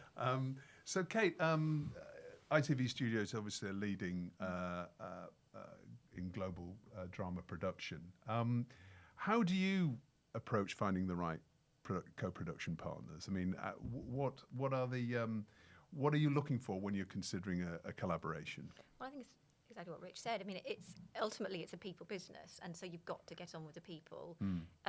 You know, there are two types. There's a co-production where, you know, producers are co-producing, and then there's also kind of financing co-producers as well. Yeah. And when we're, you know, it's not only that you like the people, but you want to make the same show. So, you know, you pitch the show to, you know, we've got the show, it's been commissioned by XYZ, do you want to be the co-producer on it? They've got to understand the show, they've got to spend time with the commissioner, with the writer, you've got to know that we're making the same show, that everyone wants the same aim at the end of the day, and like you say, listen to their perspective as well, but ultimately get all those questions and all that out on the table before you start. You know, what is the expectation? Who's going to transmit first? Who's going to be allowed to put their press release out? Can you put it out at the same time? Are you going to be on the press release? You know, what's the branding going to be? Who gets the credits? Like, there's a lot of stuff. Just get it out right at the beginning and know that you want to make the same show, and know that the producer and the two broadcasters are going to get on, because it's a long road. Yeah, I mean, it's remarkable. I've seen that how often that doesn't happen. You know, when those conversations are really had at the beginning of a project, and you do, you know, see those problems coming down the line, and you know, there's so many kinks in the road that don't need to be there. Yeah, because you can't ever account for absolutely everything, but through experience of doing them, we've come across some kinks, and we've learnt the next time you go, right, we're going to discuss right at the beginning who gets what credit at what point. And, I think experience is the key bit there, because you've got to work out what's a problem and what's not a problem. Yeah. And I think with inexperience, problems become big problems very quickly when actually they're not. Yeah, you've got to choose your hill to die on, and You do. And the ones that you've got to just wave through. Exactly. Yeah. Okay. So streamers have become involved in co-productions increasingly in the last few years.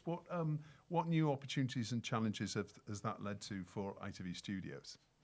Well, I mean, we've done a number of streamers, and I think there's the concept of a global streamer, and there's the concept of a local streamer. So obviously we've had co-productions with globals, sort of like, you know, The Serpent was, you know, it was a while ago, but that was, you know, Netflix and BBC.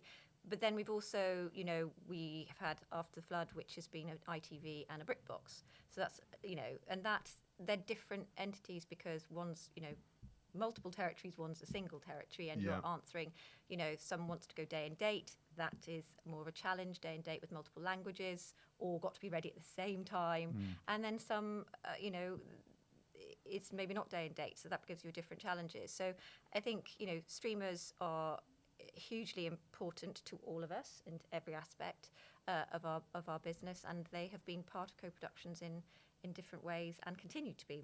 Mentioned about local for local, you know, wanting to be second window or sometimes first window with the host broadcaster. So it happens a lot in Spain. You know, we have one in France at the moment that's happening between Arte and HBO. So, you know, they are taking different roles in different projects, and that is evolving. Yeah. Do you feel that the rise in co-productions is affecting the types of stories that are being told around the world? No, I don't think that. I think there've always been stories. You have hyper-local stories that travel. So I mentioned After the Flood. It's a very British specific, but it works incredibly well in America. And, you know, it's going to be on France very soon, and lots of other territories. and they can be very local and they still work very well internationally. I think, and then we've told bigger stories like, say Bodyguard or Vigil, or these bigger sort of stories that have got more of a global DNA to them that were always going to be made. It's just they fit more naturally as well with sort of international. So I don't think that's changed the stories. I think what might change is, as budgets go up, is that if you need a co-producer to finance your show, which is not every show. I mean, we still, do the license fee, tax and distributor model a lot. If you absolutely cannot make the show without some big injection, then there are some stories, obviously, which are less naturally leaning towards a co-production. Yeah. And that's the only sort of difference. I don't think we'll change the types of stories. The trick will be is the budgets that you maybe can make some very, very specific project. But that's always been the same everywhere, to be honest with you. Yeah. I think whenever you need distributor money to finance a show, a very, very hyper local that is too specifically local, you'll always need to look at how you're financing it. Yeah. What's your budget? Yeah. Pablo, coming back to you, I mean, Spain, country of honor, MIPCOM 2024. So we're seeing lots of news about Spain and Spanish productions and the industry as a whole here. Tell us a little bit about what i6 is doing then to help drive these more co-productions and more investment and also export when it comes to Spain and the audiovisual industry. So we're having co-production get-togethers. For example, we have here in MIPCOM with the Korean delegation, with the Argentinian delegation. We participate also in other markets such as Series Mania or co-production markets, or here or in the film industry, also in Macedon Film. We are working there, and we have been working for the last 3 years because we have the Spain Audiovisual Hub of Europe plan for the last 3 years. And for us, it's very important to help that co-production in giving information to all the partners that you have a big Spanish industry that has come a level up, I would say, during the last 3 years, that we have bigger and bigger players being able to talk to the streamers face-to-face without being ashamed, I would say, because they were too small. And now we have here, you can see them in MIPCOM, that they are becoming bigger players in the content producing, but also in the service producing. We have been working with them with fam trips. We have a curated event both in the UK in November and in the US in December, in order to show the benefits of shooting and co-producing with the Spanish companies. Or in content in London, we also do a breakfast with Spanish and UK producers, because we believe there is a lot of future in co-production, and because of bigger budgets or because of locally, worldwide stories that need to be told in a co-production model way also. Yeah. So the news is that Spain is really doubling down when it comes to inviting import and export when it comes to. Because for us it's very important. We were having with Parrot Analytics some numbers about the sector, and in revenues for the streamer platforms, the Spanish produced content has become $5.1 billion in the last 4 years. If you look at the numbers of how many shows produced in Spain are being watched, it increased by 40% in the US and Canada. In the last year, 73% in Europe, which is big numbers because they were already being watched a lot. And we are not talking about Money Heist or Berlin, which are the ones that everyone knows about. We're talking about the Red Dame, for example, or other shows that have become really, really strong. We have around 200 shows that went to top 10% of the streaming platforms in the last 3 years, which is a lot. We are not talking about one show. 200 shows is a lot because the Spanish content works really well pretty much everywhere because we have the talent, and that talent is what is needed in order to go global. And many people forget that the Hispanic market in the United States is almost, the population is almost bigger than the UK, for example, so it's a really serious market. Yeah, it's true, and the Latin American market is also a big one. And I think with Money Heist and the streaming platforms was the first time that our titles didn't have to be doubled to Latino. and everyone is willing to listen to Spanish content and not Latino content, and I think that's a big opportunity for the production of shows in Spain. Yeah. Richard, we've seen a huge downturn in the US with the scripted industry in particular. Have you seen that affect the market in Europe, and in which case, how? Yes, I mean, the US not being online, the US not being healthy is not healthy for the industry, full stop. So, I think a lot of people felt when there was the writers' strike and these sorts of things going on, that this was going to benefit European producers, particularly UK producers, and that wasn't the case. The US needs to be healthy for the industry to be healthy, and at the moment, we all know what's going on. There's a lot less being spent and a lot less being commissioned, and whether it's pre-buys or distributors coming on early with the hope of a US number, I think that there's a moment in time here where the realistic approach is there may not be a number against a US sale, which is tough, and so you've got to adapt to that. And again, I think to the world's changed, and co-production is there to help this. Is you've got to be able to make a show for a number at the moment, and that I would say that number is less than £2 million an episode for a big drama, and if you want to go bigger than that, you're looking at either going to an SVOD worldwide, or you've got the US coming in and back online, which at the moment it doesn't feel like it's fully back online. No, but it will come back. You think so? I mean, you're yeah, I do. I mean, it's everyone talks about cyclical industries, and this is one of those. I think it's fair to say that I've never seen it as bad as it is or has been for the last year in my few years of doing this. But it's an enormous industry. It's too big to fail. Yeah. And it will come back. And I think we've had a period of years of making hay, and there was probably too much being made, and there were probably too many production companies, and that was various reasons why that happened when it did happen. And but this feels a bit more like more than a belt tightening. Right yeah, now, I think this is a change in the industry. I think this is a fundamental shift to something that is going to look different when it settles. And by different, I think it will be smaller. I think that you're going to find it harder to get commissions, but there may be a bit more rigor as well that comes in, which I think, again, was needed, because the industry survives on shows of quality, not on volume of shows. Yeah. And that bit needs to come back a bit more, I think. But the UK market is, it's still pretty healthy. I mean, there's commissions are happening. I mean, we've got commissions. There's Channel 4 is spending money, ITV is spending money, the BBC is, Sky is, and then you've got your local SVODs. So, that is a bit of a shift. If you're a producer that has gone down the road of, I'm only going to make shows over £4 million for the SVOD services, and that's what you've been doing for the last few years, then you're in a bit of trouble.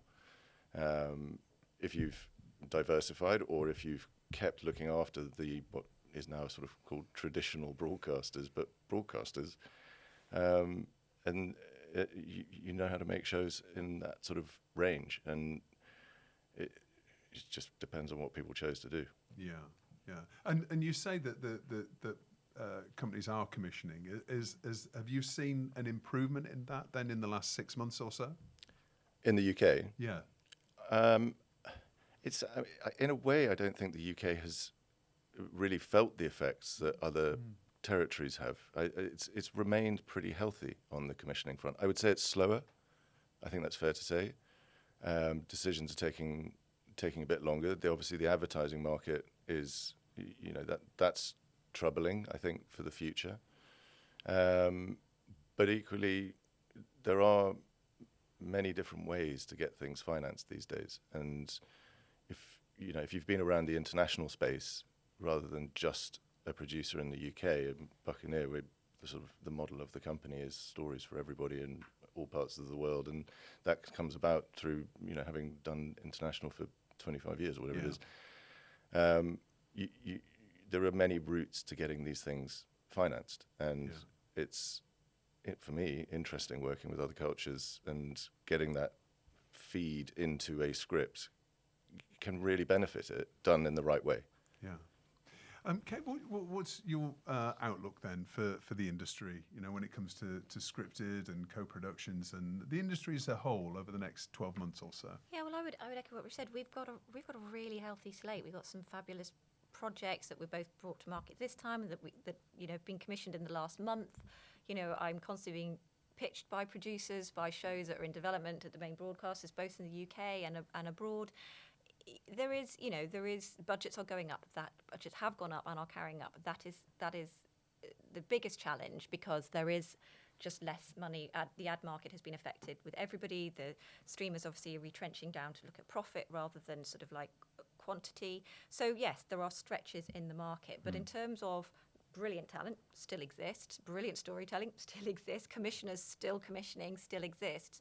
The funding model is the bit where we have to all pull together and really sort of put our heads together about how we're going to make these shows a reality. And that's really both a challenge, but it's also an opportunity. It's about good relationships kicking in. It's about knowing that you're much broader than your own domestic borders. You need to look side, and that might come from a co-production, that might come from a pre-sale, that might come from a distributor model, that might come from incentives. It's about looking at all of them, looking at your own production model, looking at, do I need 20 locations or can I survive on 15 locations? You know, it's down to all of us to make sure that we continue the health of a really, really strong and vibrant scripted market. And from my conversations, from what I'm experienced, that's what's happening. So I'm very positive about it, but it does, it's a collaboration. Yes. It is. Relating, you've got to understand your partner's problems. And, obviously, we speak the whole time.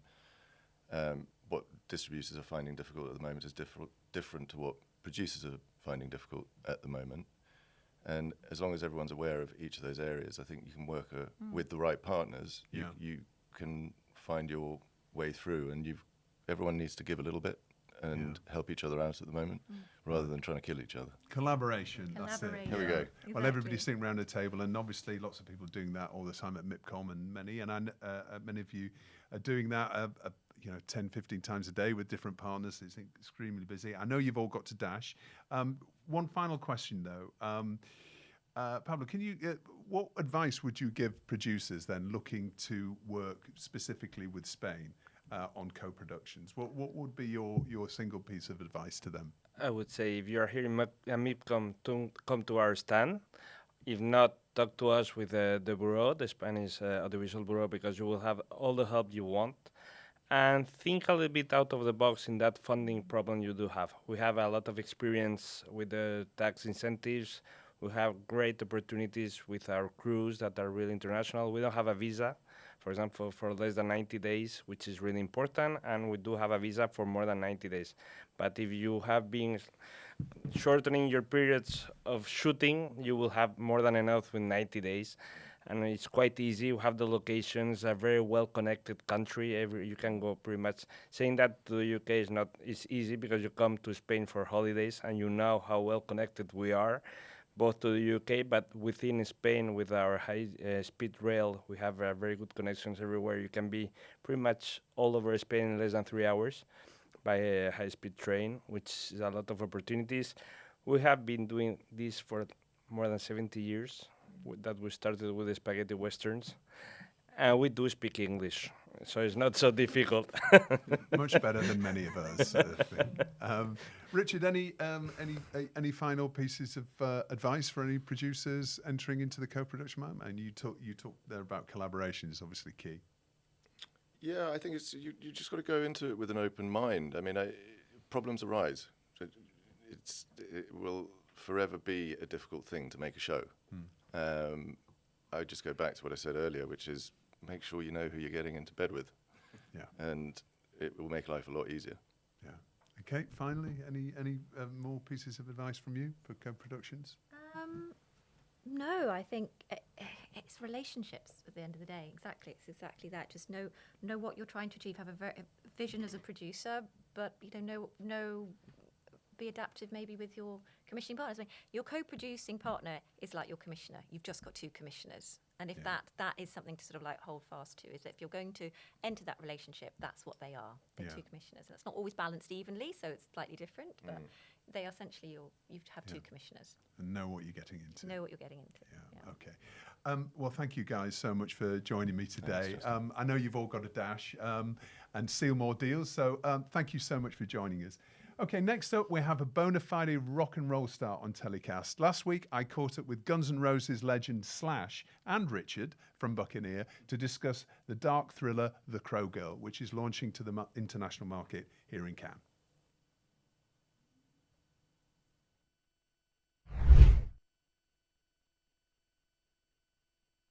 Today we're diving into one of the most exciting new dramas hitting the market, The Crow Girl, produced by Buccaneer for Paramount Plus and distributed internationally by ITV Studios.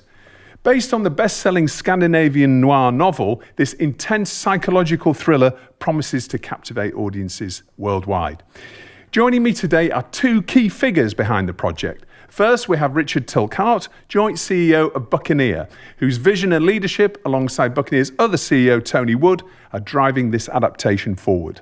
And alongside him, we're thrilled to have rock legend Slash, who brings his unique creative talents as exec producer and musical contributor to the series.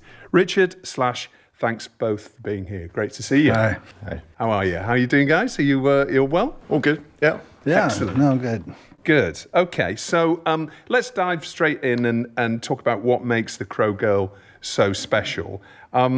It's based on a best-selling novel written by Erik Axel Sund, which is a pen name for two Scandinavians, Jerker Eriksson and Hakan Axlander. Can you give us a brief overview, Richard, of the show and the cast and what makes the story stand out? Sure. So the show stars Eve Miles, Catherine Kelly, and Dougray Scott. There's so much to this show, but we've got a limited amount of time. So in short, the bodies of young men start stacking up in public places in the UK. And DCI Kirkland, played by Eve Miles, and Sophia Craven, played by Catherine Kelly, who plays a psychotherapist, come together in order to try and work out what's going on and find a murderer. So over 6 episodes in season 1, the implication being seasons 2 and beyond, of course, I've got to say that. There's a number of themes in cover-ups, in lies, in abuse, and many of these are themes that run through the police force. So as Kirkland and Craven get closer to uncovering who the murderer is, the murderer also gets much closer to us. I think it's the sort of combination of the storytelling, the writing. Millie Thomas, who's a superb writer of the show, along with a number of other writers in a room with her, the location, and of course the music. Well, Slash, let's talk about the music. Well, actually, let's take a step back from that to the genesis of the project. So how did you first of all get involved in this? Because this is something you brought to Buccaneer and spoke to Buccaneer around originally. Right. Well, so I've been in the sort of movie and TV producer sandbox for a few years. And I'm always looking for new material. And I went to my literary agent and asked her what she always give me new stuff and whatnot. And she came to me with The Crow Girl, and she said, "Got to read this. It's really good." And so I loved it. And she said there's a guy named Nicholas in Sweden who's sort of her counterpart, Swedish counterpart, and he's representing this book. So I got in touch with him, and we pursued selling it. And next thing you know, Buccaneer came up, and I'm very familiar with Buccaneer because they've got some shows I'm really fond of, and so they took an interest in it, and that's how it started. Yeah. Well, they seem to be the perfect production partner. I was so happy that, if nobody else had come to the table, just having them, be interested was great. Yeah, of course, because Buccaneer are responsible for Crime and Marcella. Yeah. So what is it about when you read the novel? What is it about the novel that, that really sort of sucked you in, if you like? Right. Well, I'm a horror and thriller. That's my bag, and this particular story had to have been one of the most darkest cop stories that I'd read in a long time. And it has a lot of, I mean, not until the very end do you really find out what's going on. It's a really great twisty tale, and the characters are great, and it's very original as far as the subject matter. I'm not going to get into that because you know the disassociative, all that stuff. Anyway, but yeah, and you know, so I it's just one of those things that spoke to me. Okay, and now MIPCOM, Richard, is obviously one of the most important markets in the world for television content. What makes The Crow Girl particularly suited to an international audience? Well, I think it touches on a number of themes that is nothing to do with any one particular country, whether it's family, mental health, immigration, corruption at institutional level. And those things are always a good bedrock for anything that's going to sell around the world and be relatable. I mean, the key is it's got to be relatable. With any show, and at Buccaneer we always go on about this, any show, you've got to have emotion, you've got to have great acting, and that really comes in spades in this show with the cast that we've got and with Millie's writing and the response that the actors had to that. And so when it comes to how other countries view what they want to buy, whether it's in the English language or other languages, particularly if somebody is going to be watching a show in a foreign language, for many people English is a foreign language, and either they pick it up as a dub or a sub or whatever it may be, if the acting is good, the story is good, people see through all of that. It's a thing of the past now. I mean, Netflix really did a great job on allowing us to not be stuck to a show that is in our own language. And this show originated from Scandinavian writers and a Scandinavian book, and it's translated really well over to being set over here. But all of those points that I make about what makes a good show, if they're in there, and genuinely I feel they are in there in spades in this show, it comes through for any audience wherever they are. So I think ITV Studios will have a very easy time selling this. No pressure, ITV Studios. Right. Well, it's a psychological police procedural thriller. And there's lots of complex material, as Slash mentioned, within the show. How do you go about adapting that for television and making it accessible?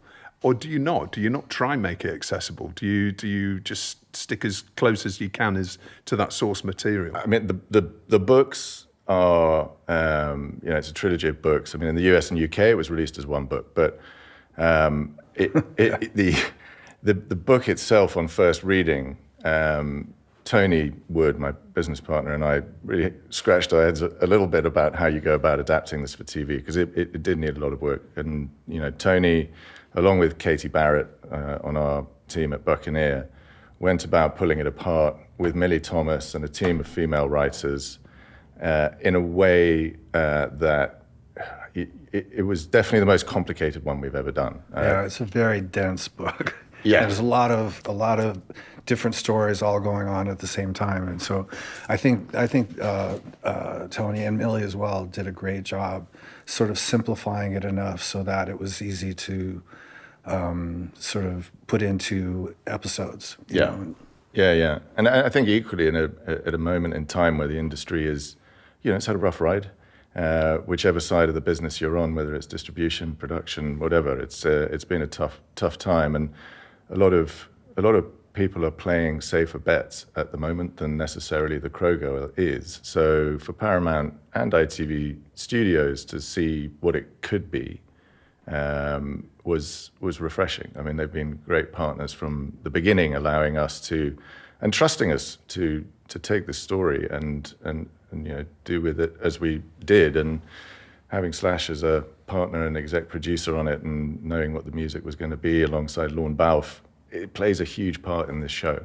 More than most shows we've worked on, the music is a really important part. Yeah, well, let's talk about the music, Slash. I mean, how did you approach writing and scoring? And let's talk about Lorne Balfe's involvement as well, and how you're both approaching the overall soundtrack.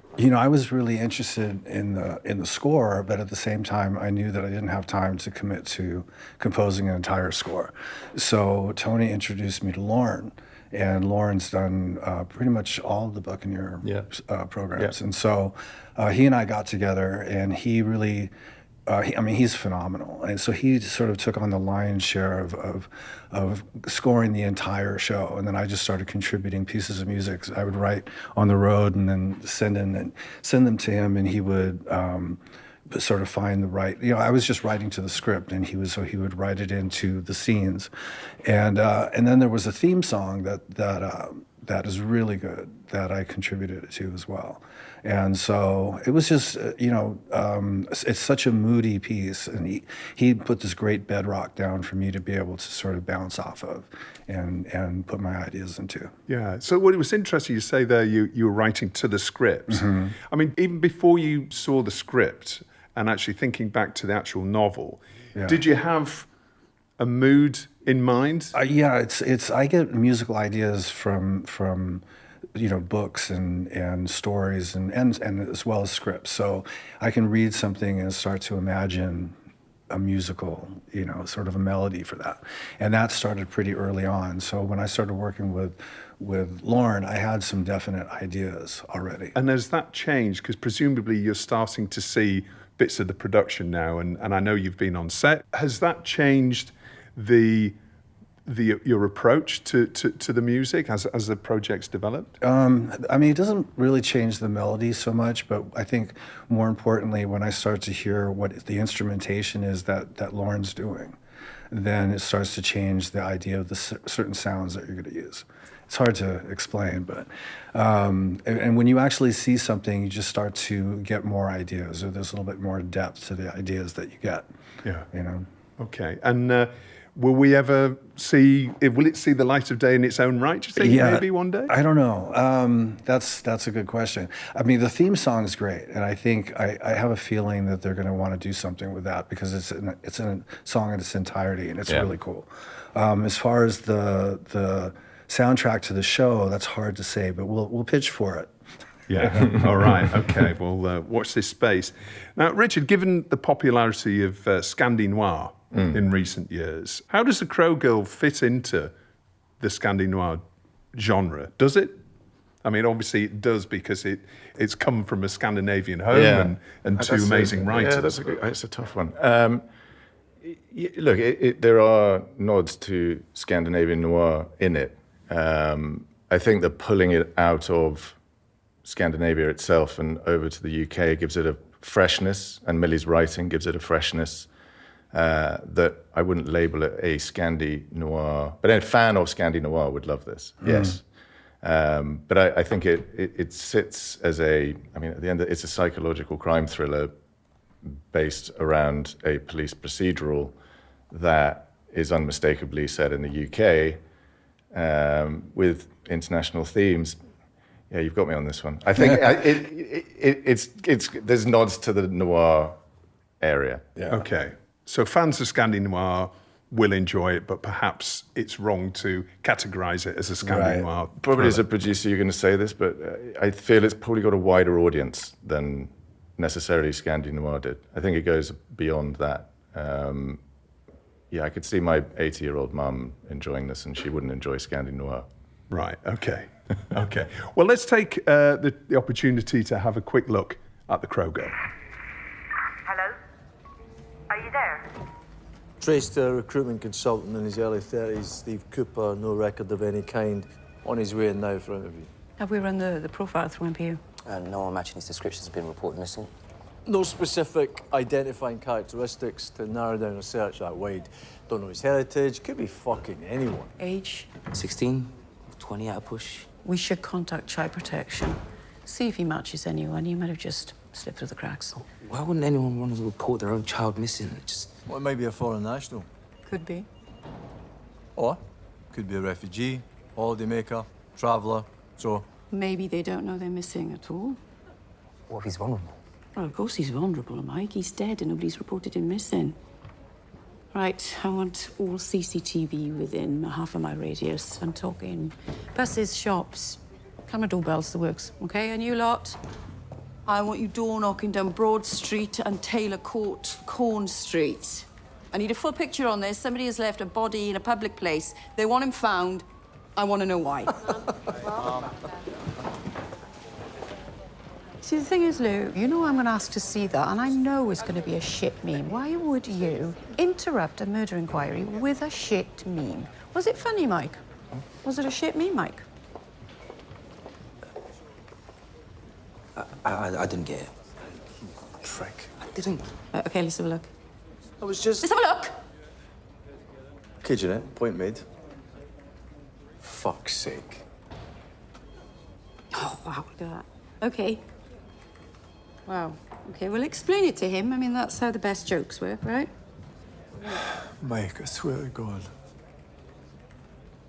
It's Carol Lowry. The dentist who was booked this morning for unholy amounts of child fucking porn. Possession and distribution of child abuse images. Now, that you were up to speed, Mike. Is that funny? No, it isn't, is it? You get used to him. And if you're going to interrupt me, at least make it fucking funny. Maybe swap out Instagram for news, okay? I want every inch of that bag checked, you understand? Yeah. Forensics are doing tests as we speak. Eva said that the liquid on the bag is probably piss. Well, she said it smelled like piss anyway.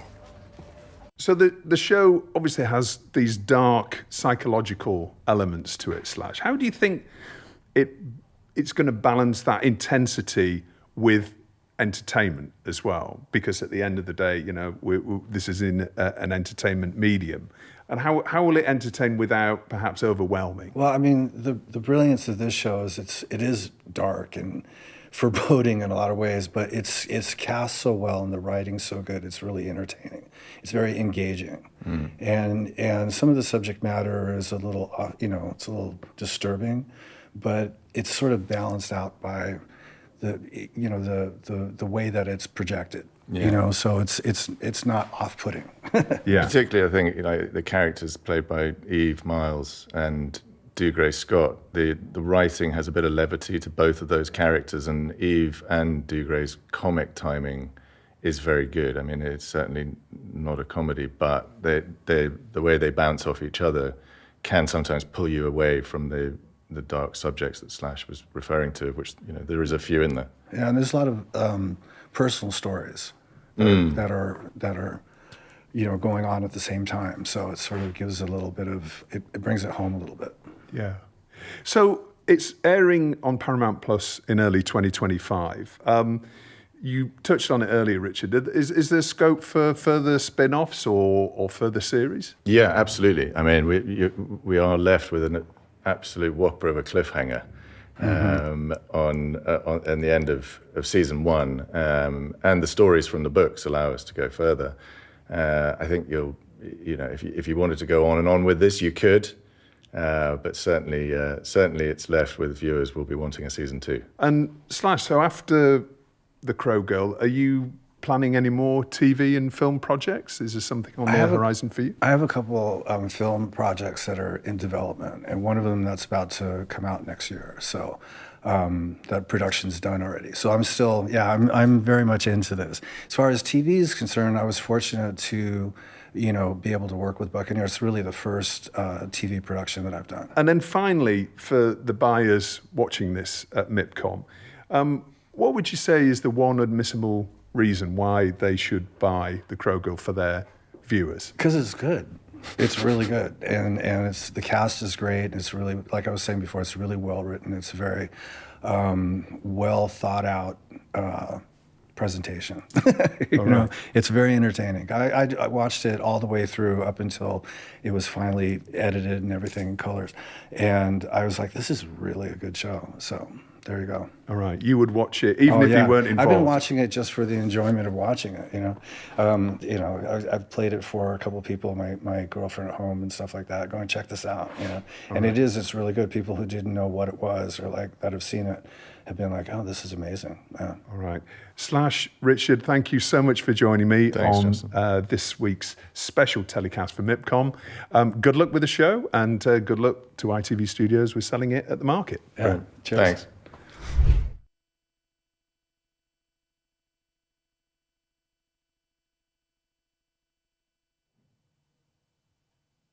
Thanks again to Richard and Slash for joining me. The Crow Girl is out in the UK on Paramount Plus in early 2025, and it's coming soon on 7 Network in Australia, and no doubt many more countries soon to be announced. My next guest today is Guy Bisson from Ampere Analysis, one of the industry's leading TV industry analysts.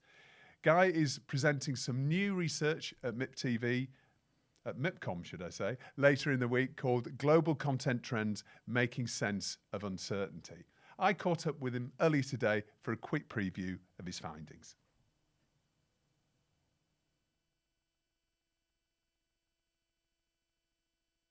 Hello, Guy. How are you doing? Not bad, thanks. Glad to be back in Cannes. Yeah, well, great to have you here. The sun is shining. You couldn't tell that we're in obviously a very dark studio, but it's a beautiful day outside. So tell us first of all a little bit about Ampere Analysis. You're one of the leading analysts in the TV industry, and we often see reports and news stories coming out in the trade press about the state of the industry and trends that are happening in it. Tell us a little bit about the company and what your methodology is for that sort of research. Yeah, sure. I mean, we have several methodologies, and the idea is to bring together different techniques to get a completely holistic picture. So we do consumer research. We ask people what they're up to, what they're watching. We do market research, so we track and forecast companies and company financials and subscriber growth. And then we do a huge amount around content tracking. So we track every TV show and every movie, everywhere that it's appearing, whether that be a streaming service, a linear channel, a fast channel, an AVOD platform. And we can see all of the strategies around content, around licensing, around original production. And we also track shows as they go into development or series orders, so we can get that little window into the future of content as well. Wow, I can imagine the sort of data set that you've got back at Ampere Towers is a pretty robust and detailed. Well, let's talk about the state of the content industry then. We've had the years of peak TV a few years ago. It kind of feels almost the diametric opposite right now. Just give us a brief overview of what you're seeing in terms of commissioning and the state of the market right now. Yeah, I think stating the obvious, peak TV is over. That decline began at the end of 2022. But if we think about the last 4 or 5 years that we as an industry have experienced, it's a series of absolutely extraordinary events, all of which impacted content. Of course, there was COVID and the lockdowns. Then we had the streamers pulling back from investment when Netflix had a particularly bad quarter and lost 1 million plus subscribers. And that had a knock-on effect on the rest of the industry. And then, of course, last year we had the Hollywood strikes, which put another kibosh on production, not just in the US, but further afield. So all of those events triggered a series of declines that have led us to where we are today, and that is at a very low rate of commissioning activity, one of the lowest we've ever seen, even compared to COVID and other events. There are signs of life, but it's very difficult to discern where those signs of life are right now. And so let's just delve into the reasons for that a little bit more. Now, you talked about the various major different events, but also we've seen advertising move away from the TV industry over the last few years and really move towards social media. Are we seeing that continuing, and do we expect that to increase as the years go forward? Yeah, so social media advertising overtook TV as a revenue pot some years ago, and it's continuing to grow almost exponentially. I suppose the big change for the TV industry, if we think of streaming and classify streaming also as television, is that all of the major streamers have now moved into advertising. It's very easy to forget that 18 months ago that was not the case. Now, they have certain advantages potentially over social. Firstly, they are long-form professional programming that is shown generally watched on the big screen. They bring the best of both worlds. They have the reach of television.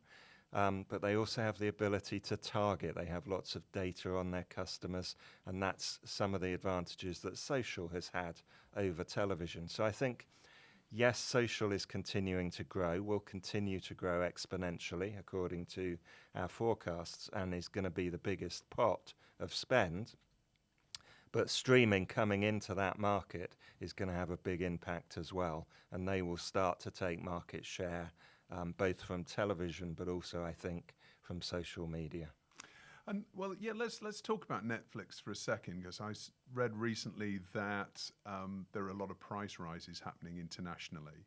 There was they changed the way that people can share passwords, which had a big hike in terms of their profitability or their figures over the last year or so. We're now starting to see them increase prices around the world. I mean, is that... I'm trying to get a sense of, how effective their advertising offer is. Are many people taking up that advertising tier? So at the moment, we're beginning to see that shift towards not quite majority, but a large portion of new customers are opting for that advertising tier. Netflix is very much at the beginning of its advertising journey. They've said themselves that they want an industry-leading low ad load, so they don't want too many interruptions around that premium programming that they have. And that will, of course, hold them back because they don't have the inventory that, say, a broadcaster would have in terms of the number of ad slots. And we're also seeing that in our data, that the ad load on Netflix is the lowest in the streaming industry at the moment by far. So I think they're taking it very slowly.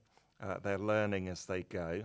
They're not going to ramp up too rapidly in terms of the volumes of advertising, but they are using other innovative formats like pause ads, for example. So there are ways and means to get that advertising volume up without being too annoying to the end customer. And the customers are taking it. I mean, they were saturated in many of their markets. They had nowhere else to go, but advertising is allowing them to not just find potentially new customers, but bring back lapsed customers on a more attractive price point. So it's pretty important for their strategy going forward. So let's come back and talk about the TV industry as a whole. You talked about, the commissioning levels are way down. I mean, in terms of your research, we know it's been the lowest since COVID, but in terms of further back, can you give us a sense of where we are now in terms of the commissioning levels over the last 10, 15 years? Well, we went through basically a decade of very strong growth in commissioning activity, and that's what led us to peak TV. I mean, we talk about peak TV having ended 18 months ago, but we started talking about peak TV probably 8-9 years ago. So the commissioning activity was at a real high it was growing all the time, but it felt like peak TV for about a decade. And so to come off of that quite rapidly, as we have seen in basically 18 months, is a bit of a shock to the system. Obviously, capacity was grown during that time. There's been a soundstage and studio building boom. You'll have seen that in the UK and elsewhere. Now there are facilities, staff, crew and talent that don't have the commissions to work on. So it's a big shock to the system. Yeah, I have noticed a number of studios being thrown up around the country, around the UK and probably internationally as well. And you're right, it seems to be by the time they're announced and by the time they're actually ready, the commissioning levels are so low that you wonder how positive that's going to be in terms of a business model for studio facilities. But talking about types of content then and the commissioning levels across scripted and unscripted, can you say which has been hurt most? Is it scripted because it's more expensive, simply? Or is it unscripted, which, a lot of people talk about the middle layer of unscripted being really hit? Can you give us a sense of that? Yeah, so it's definitely scripted is harder hit. As you say, it's more expensive. We are seeing, when we look at the genres of what's getting commissioned, that some of those more expensive to produce genres like sci-fi are down against others. One of the areas where we are seeing a bit of an upswing and continues to be incredibly strong relative to being down is crime, and particularly true crime. The other thing that's happening in the market is a move towards unscripted, particularly by the streamers. So just again, 5-6 years ago, they didn't really have much activity in that space, and now it's a very significant area for them. And again, documentary within that is particularly hot, and within that, true crime documentary. And then we've got things like sport documentary and biographical that supports some of the other programming as the streamers move into sport. So is it fair to say that premium true crimes documentary and premium factual is still an opportunity, almost a sub-niche within a sub-niche? Yeah, I mean, unscripted is an opportunity. Again, within the confines of the market being down, documentary is the strongest sector at the moment within that space, and within that, crime is absolutely the majority of activity within that space. So there are things going on. I think partly it's part of all this wider web of development. So streamers moving into advertising means they're becoming more broadcast-like in their content strategy. So they're doing more unscripted. They're doing more series that will engage over a longer period, because when you're using advertising, you need people to keep coming back and watch week after week after week. So the old technique of dropping a box set of a premium drama that was binged in 48 hours doesn't work quite so well. And so the type of drama that they're looking for is the type of drama that's always worked on broadcast, which is longer running crime, procedurals, and that sort of show. That's interesting. So actually the advertising aspect for the streamers is now impacting the way that they play out new content. Yep, so we've seen what I'm calling the death of the box set. The possible exception is Netflix, but all the other streamers, the majority of their original content is now dropping on a weekly cadence, not as a box set. Right. Even Netflix is using that technique as well to some degree. Yeah. So this is all part of what you could call the broadcastification of streaming. And it's not just advertising, it's also the fact that they've moved from customer acquisition mode, where they needed to acquire brand new customers as fast as possible, to one of customer retention. And again, series and content that can keep people coming back week after week is better for retention. And it doesn't have to be the really expensive drama anymore that was the big headline grabbing, made people subscribe. Yes, they probably binged it, but you didn't care. Now we're moving towards, I must retain those customers long term, reduce my churn, and keep them viewing again and again and again. Right. And now we spoke earlier on a co-production panel about all the different trends within the industry that producers and networks and distribution companies are facing. Going forward, what do you think the outlook for co-production is? Is it going to be? It's always been an important part of the market, but is it going to become crucial, really, going forward? Because less money in the market, the commissioners, they still need that amount of content, right? There's still a demand for a certain level of content. So the ability to do it cheaper or with more partners seems to me the most obvious, solution. Yeah, and I think we're seeing anything that can mitigate risk.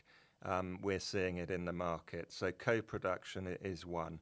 We've also seen a return to licensing. So the streamers now are very active and very interested in licensing content, potentially into relatively short windows, which kind of went away for a while when it was all about original production kept on the platform in perpetuity. So certain types of content, drama that works and maybe fills a gap from that original production that's down, is very in demand in terms of licensing. And the reason that's important is because it kind of also opens the door to co-production, because if the commissioner, the streamer, is now willing to think about short windows, potentially also geographic licensing, then not having complete control or sharing the rights through a co-production becomes less of an issue. So I think we'll see return, or not return, but an upswing in co-production, big upswing in licensing for certain types of content as well. And we're also seeing streamers look for safety in other ways. So language is one way that they're looking at keeping things safe. We've seen an uptick in English and Spanish. Other languages are all down. So where before, there was lots of German, lots of Italian content maybe getting made because it could be used, now we're seeing a sort of retrenchment to those secure and safe languages that are very widely spoken. Yeah, and obviously Spanish and the Hispanic market in the States, for example, and obviously South America and various other territories, that is purely a numbers game, isn't it? It's going to be more attractive to a wider number of people. Yeah, and the other area actually that is kind of strong-ish is Asia. Right. And so thinking about co-production going forward, you need to think about where the drive for content is going to come from. And there's a very simple relationship. It's the markets where there's still growth and, of course, a big opportunity. And those markets are generally in Asia, to a lesser degree in the Middle East and Sub-Saharan Africa. That's still very, very small in terms of commissioning activity and co-production activity at the moment, but that will open up. And Asia will be a big driver, I think, for new relationships, new narratives and stories being brought to the wider audience, and of course, local content production as well to seed and drive that growth potential. Interesting. So I know we're talking about commissioning levels being really, really low, and we don't want to talk too much about how doom and gloom the outlook is. Can you give us any sort of sense of opportunity going forward in the years ahead? I mean, for example, if you were a producer that had a scripted and an unscripted division, where would you be focusing your efforts right now? So there are signs of life in the industry. It's not all doom and gloom. The first half of this year was actually quite strong, but that was off the back of the Hollywood strikes. This last quarter was down again, but year to date as a whole, we can start to determine some return to activity.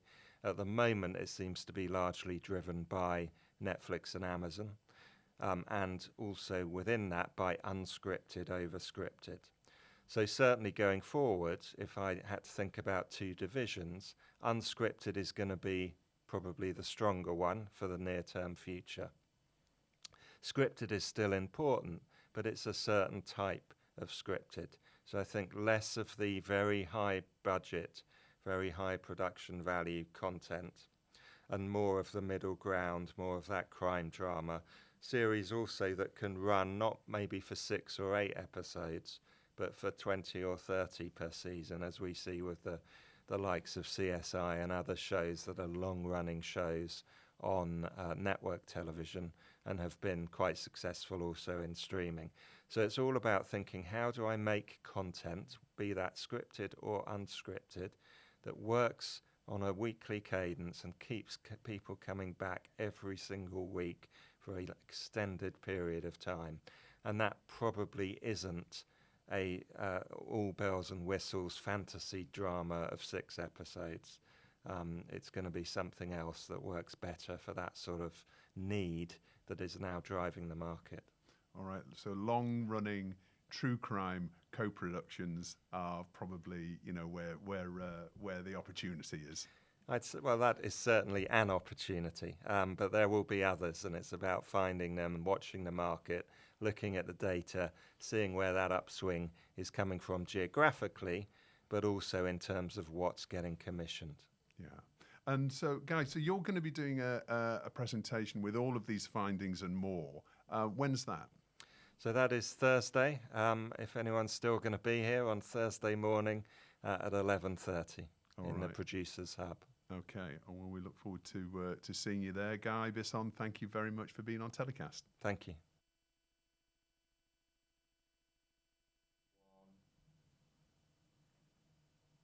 Many thanks to Guy Bisson at Ampere there for his insight, and to all my guests for joining me for day one of our MIPCOM livestream 2024. Thank you also to our sponsors, ITV Studios and Shooting in Spain, a brand of ISEX Invest in Spain, for making the shows possible. Join us again tomorrow for more guests, analysis and news from the Palais. We'll be live from 1 o'clock Central European Time on YouTube and LinkedIn. Until then, goodbye for now.